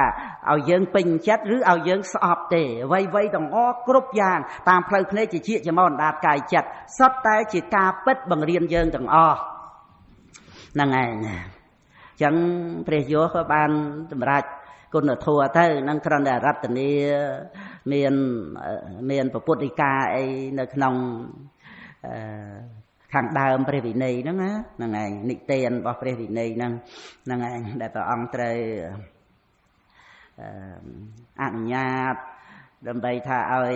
បានឧបសម្បទាអីព្រះយោអីហ្នឹងជាហេតុវិខនឹងឯងកណាហើយអញ្ចឹងនៅក្នុងពគាថាដែលយើងចាប់ដើមអមតមហេវិជ្ជមាននេកន្តវៈបញ្ចកដកេនៈបៃតេនៈហ្នឹងខ្សែផ្សោយហ្នឹងឯងហើយបានបន្តមកសព្ពេហេកាមរតយោកដកតរាបញ្ចកដកេនៈគឺចំពោះសេចក្តីត្រេកអរទៅនៅក្នុងកាមវត្ថុកាមគុណហ្នឹងណាសព្ពេហេកាមរតយោហ្នឹងណាហ្នឹងឯងសេចក្តីត្រេកអរទៅក្នុងកាមទាំងឡាយទាំងពួងហ្នឹងវានាំមកនៅអាកដកៈនេះអាសេចក្តីដុតរោលដៅកាហាយហ្នឹងតរាហ្នឹងវាក្រៃលែងណាតរៈហ្នឹងវាលើសឆ្លងលើសអំពីអាធម្មតាហ្នឹងវាទៅជាក្រៃលែងទៅដោយសេចក្តីក្តៅកាហាយ5ប្រការហ្នឹងហើយបានអមតមហេវិជ្ជមាននេហ្នឹងដូចគ្នានឹងគាថាទី1ក្នុងតពួរហ្នឹងណាហ្នឹងឯងហើយកន្តវៈដូចគ្នាទៀតគ្រាន់តែដូណាដូត្រង់បញ្ចកដកេនៈបៃតេនៈហ្នឹងមកជាកាមេហេយេបរិលាហាហ្នឹងណាគឺថាបរិលាហាហ្នឹងវាក្តៅកាហាយដោយអំណាចកាមទាំងឡាយហ្នឹងឯងហើយសព្ពេហេកាមរតយោហ្នឹងគឺដូចគ្នាទេដូចគាថាទី1នឹងគ្រាន់តែដូរមកខាងចុងត្រង់ដែលថាព្រះនាងបានសម្ដែងថាជាលិតាចៈកោថេតាកោបេតាសន្តាបេតាហ្នឹងឯងជាលិតាចៈកោបេតាហ្នឹងអានឹងវាដុតរោលឲ្យតលពុះក្តៅទៅកោបេតាកម្រើកញាប់ញោសន្តាបេតាគឺថាជាការដុំទៅដុតរោលក្នុងចិត្តសន្តានហ្នឹងបង្ហូរទឹកភ្នែកទៅហ្នឹងរឿងទោសរបស់កាមទាំងឡាយហ្នឹងហើយវាសំខាន់ត្រង់ព្រះនាងសម្ដែងថាបើព្រះនិព្វានមាន នឹងឯងប្រយោជន៍អីទៅក្នុងនឹងហើយមកដល់ទី3គឺដូរមកត្រង់ថាអសបត្តមហេហើយអត់មានវិជ្ជមានទេទេមកជាសមានេហ្នឹងប្រែថាមានដែរមាននៅអសបត្តមហេហ្នឹងគឺធัวដែលមិនមានសត្រូវបានដល់នេខមៈនឹងឯងអសបត្តមហេសមានេហ្នឹងបើនេខមៈដែលមិនមានសត្រូវមានកន្តវៈដូចគ្នាកន្តវៈហើយកាមេហេក៏ដូចគ្នាណាយេក៏ដូចគ្នាប៉ុន្តែដូរត្រង់ដែលថាបរលាហាហ្នឹងមកជាពហុសបត្តាសត្រូវដ៏ច្រើននឹងឯងហើយសត្រូវដ៏ច្រើនហ្នឹងបានតនាងបញ្ជាក់គឺជាសាធារណៈ5យ៉ាងហ្នឹងគឺរាជគិចោរៈឧតកបយេហេណារាជគិរាជៈហើយនឹងអគិភ្លើងចោរៈចោឧតកៈទឹកហើយនឹងអបយេហេបុគ្គលដែលទទួលមរតកមិនជាទីស្រឡាញ់វាមាន25យ៉ាងហ្នឹងដែលព្រះនាងបានបញ្ជាក់មកថាសាធារណាកាមាពហុសបត្តាវាមានសត្រូវច្រើនហ្នឹងគឺបានន័យថាកាមគុណហ្នឹងវាជាសាធារណៈដល់អីដល់បរិជាហ្នឹងគឺការរឹបអូសហ្នឹងឯងជាការរឹបអូសទៅដោយការចោទប្រកាន់ឬក៏ថាមានទុកទោសអីទៅដោយប្រការណាហ្នឹងអគិដោយភ្លើងឆេះចោរៈហ្នឹងគឺចោគាត់ណាចោរកម្មហ្នឹងអាហ្នឹងបើយើងរៀបរាប់មកថាភ្លើងថាទឹកឯណាប៉ុន្តែក្នុងទីនេះវាភ្ជាប់ឧតកបយេហេហ្នឹងអញ្ចឹងទឹកចោលរួចទៅបានទឹកហើយអបយេហេហ្នឹងបុគ្គលមិនជាទីស្រឡាញ់ជាអ្នកទទួលមរតកហ្នឹងឯងយើងវាត្រេកអរត្រង់ថាកូនជាទីស្រឡាញ់ហ្នឹងជាអ្នកទទួលនៅមរតកហ្នឹងណាគាត់ណាហ្នឹងឯងកូនជាទីស្រឡាញ់អញ្ចឹងប៉ុន្តែដល់ទៅវាមិនជាទីស្រឡាញ់កូនហ្នឹងវាមិនជាទីស្រឡាញ់ហ្នឹងអញ្ចឹងគឺថាវាមានបញ្ហាទៅតាមផ្លូវចិត្តហ្នឹងឯងវាមិនសុខវាមិនសប្បាយគឺថាកូននឹងខ្សែគប់បាបប្រមិតអីចឹងទៅអាចយកទៅប្រព្រឹត្តអបាយមុខអីផ្សេងទៅឬក៏ថាវាមិនមែនកូនបង្កើតវាមិនមែនចិត្តបានមិនមែនចិត្តល្អអីផ្សេងចឹងទៅអ្នកដែលទទួលមរតកហ្នឹងវាមិនជាទីស្រឡាញ់វាមានបញ្ហាហ្នឹងឯងរហូតដល់ទៅវាអត់មានអ្នកទទួលចឹងទៅក៏ត្រូវសោកសៅដូចជានាងសារីព្រាហ្មណីមេដារបស់ព្រះសិរីបុត្រអីចឹងគេត្រូវសោកសៅហ្នឹងហើយអត់មានកូនទទួលមរតកនេះ80កោត7ដងហ្នឹងឯងទៅជាប្រមាណ560 7 8ដង56ណាហ្នឹងឯងត្រូវ560កោតត្រូវចែកឲ្យកូន7នាក់80កោត80កោតនាក់ហ្នឹងហើយដល់នាំគ្នាទៅបួសអស់ចឹងទៅត្រូវកើតទុកអត់មានអ្នកទទួលមរតកវាមានទ្រព្យហើយវាត្រូវឲ្យកើតទុកមើលចឹងហ្នឹងឯងអញ្ចឹងតានាងលើកឡើងឲ្យឃើញអញ្ចឹងហើយដល់ទី4គឺដូរមកខមហេវិជ្ជមានទេគឺព្រះនិព្វានគ្រាន់តែដូរអំពីអមតមហេហ្នឹងមកជាមកខមហេមកខៈហ្នឹងក៏ជាឈ្មោះនៃព្រះនិព្វានបើព្រះនិព្វានហ្នឹងមានហ្នឹងឯងតើកន្តវៈដដែលហ្នឹងប្រយោជន៍អីប្រយោជន៍អីដែលព្រះអង្គនឹងប្រព្រឹត្តទៅដោយអំណាចនៃកាមគុណដែលជាគ្រឿងចងជាគ្រឿងសម្លាប់ហ្នឹងណានៅតែជាកាមេហេអញ្ចឹងតែគ្រាន់តែយេហ្នឹងដាក់សក់មកហ្នឹងឯងហើយវធៈពន្ធោទៅរួចទៅបានយេសោហេវធៈពន្ធោនឹងឯង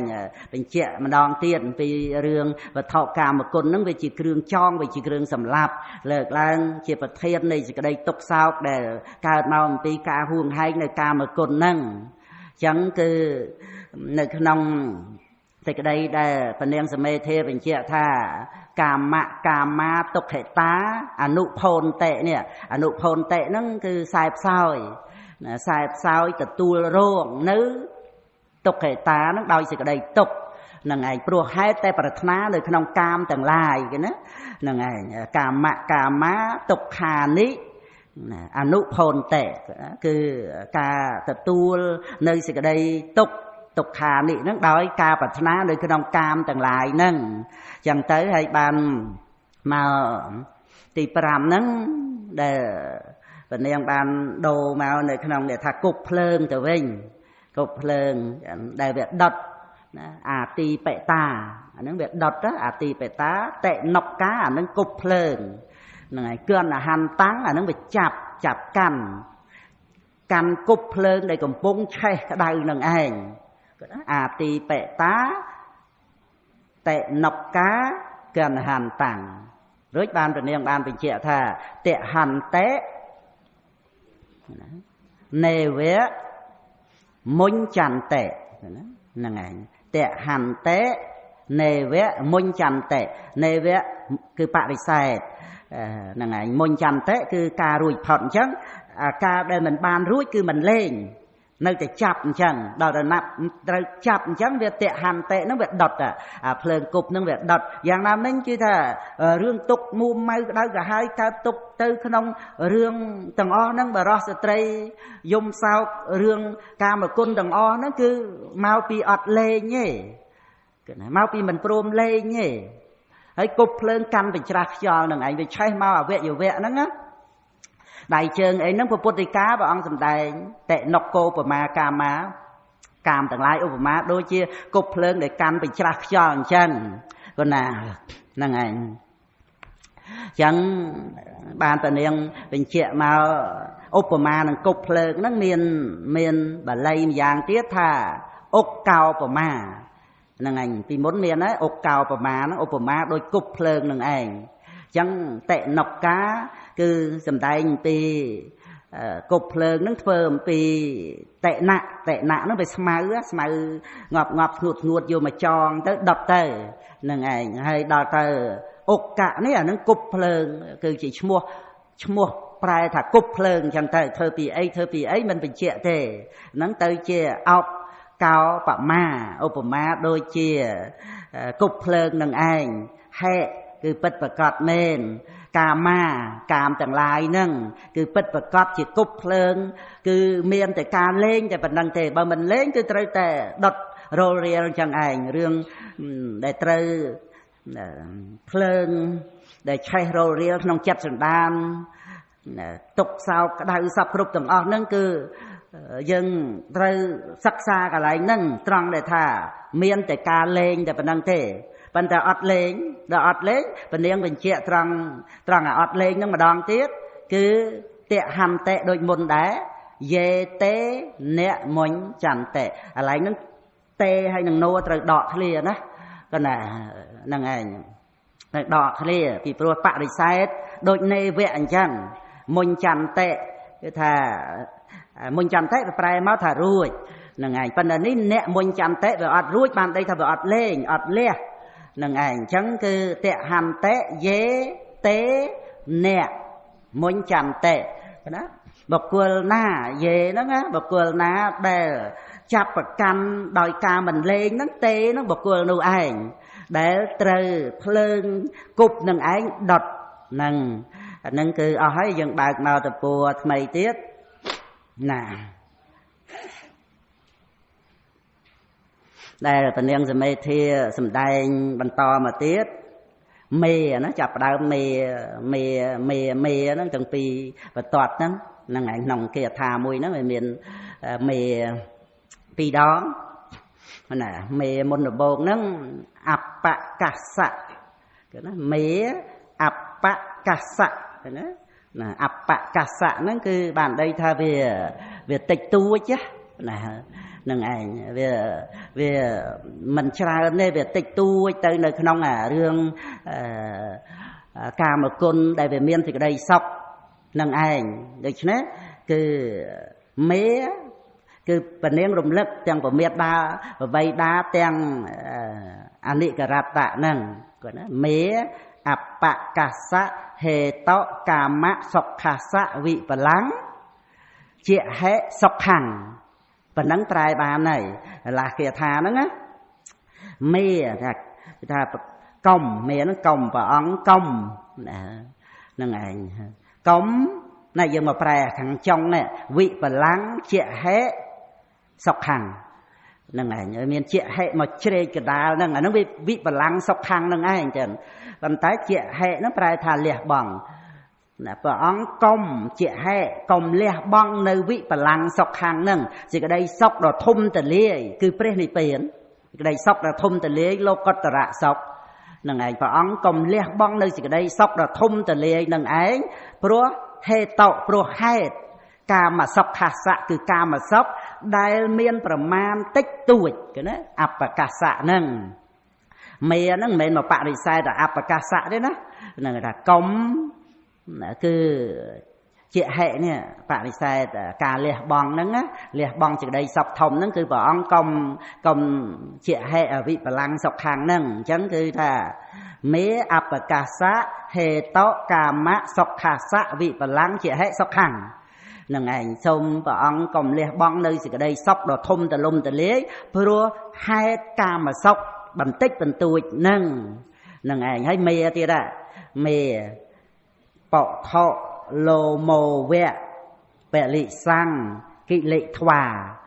bạch chá vì hai nhà sẽ bạch chá về tam khởi vì hai nhà sẽ được đọt rô ấy mê nó cứ mê nó công cọp bấy cái đai cả hai cái đai còi này bạch chá về còi ở về hai nhà tệ về cái đai cả hai về đọt rô về cần tụ cần tinh tam còi vậy xong bỏ ông công cọp bấy miên bạch chá vì hai nhà sẽ nè năng này cứ bỏ ông công cọp bấy chừng yết chừng cái đai cả hai tam còi đôi chỉ bỏ thọ lô mồ về bỏ thọ lô mồ nó cứ trây đằng cái này hay bali sáng prai thà sân tui nè kỵ lị thoá lệp trấy lệp plai sân tui hay vẽ nó nè bọt thọ lô màu vẽ nó đôi chỉ trấy lệp plai sân tui bọt thọ nó dân prai thà khra hay đôi bọt thọ chuôn ấy chẳng á vấn tay prai thà tù lê có bàn đài bọt thọ nằng hay tù lê không tin ní cứ về smile nằng ọt năng ngày cứ ọt ấy trấy ọt ấy mơ tam và lấy ọt ấy lô mô nó sẽ lô mê nó sẽ rôm thì là sạt ọt rôm cứ trầy năng ảnh nắng từ prai là trầy giống đó năng ảnh nông chỉ đây prai này prai ọt phá lục prai sạt để ọt rôm ấy bọt thọ nó cứ prai thà tụi lê sờ lá nông này để thà ọt miền nó về tụi lê cứ vào ọt nữa cứ vào ọt miền rôm cứ thà luôn về nó về tụi lê cứ bàn đây thà về ọt miền rôm nó cứ pe sầm măng giờ bao nè sập vậy thà sạt ọt rôm nâng chẳng tệ nó về miền pe nó cần nén còn lơ chưa máu của pe xa nó cái gì chứ là nén còn lơ chưa mà tới cái đạp bàn nó cái đầy nó cứ thà mía bỏ thọ lô mồ vẽ về lị sáng cái lị các bạn đấy là đôi ấy xây cái lị cái nó lẹp ấy xây cái lị nó còn lẹp để ní cái này và lấy ra cái lẹ lo còn lẹ tới cái lẹ toa tới là ngày bạch cháo gì hai nhà xé cứ thà xôm bỏ ống công miên thì cái đấy đau cả hai đai khói đôi chiệt trấy đầy lép nơi nâng plai dần tụi lại cái này năng ảnh hay kìa tha mùi tiết có miền thì đây áp thị bài thì phần niên để priệt thiệp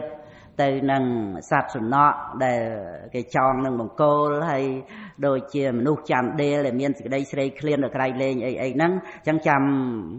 chăm sai ngày vào sạch sơ nâng để vượt từ mấy dân sắc xa bằng to từ tiệt tận sông ạ nó mơ tận đi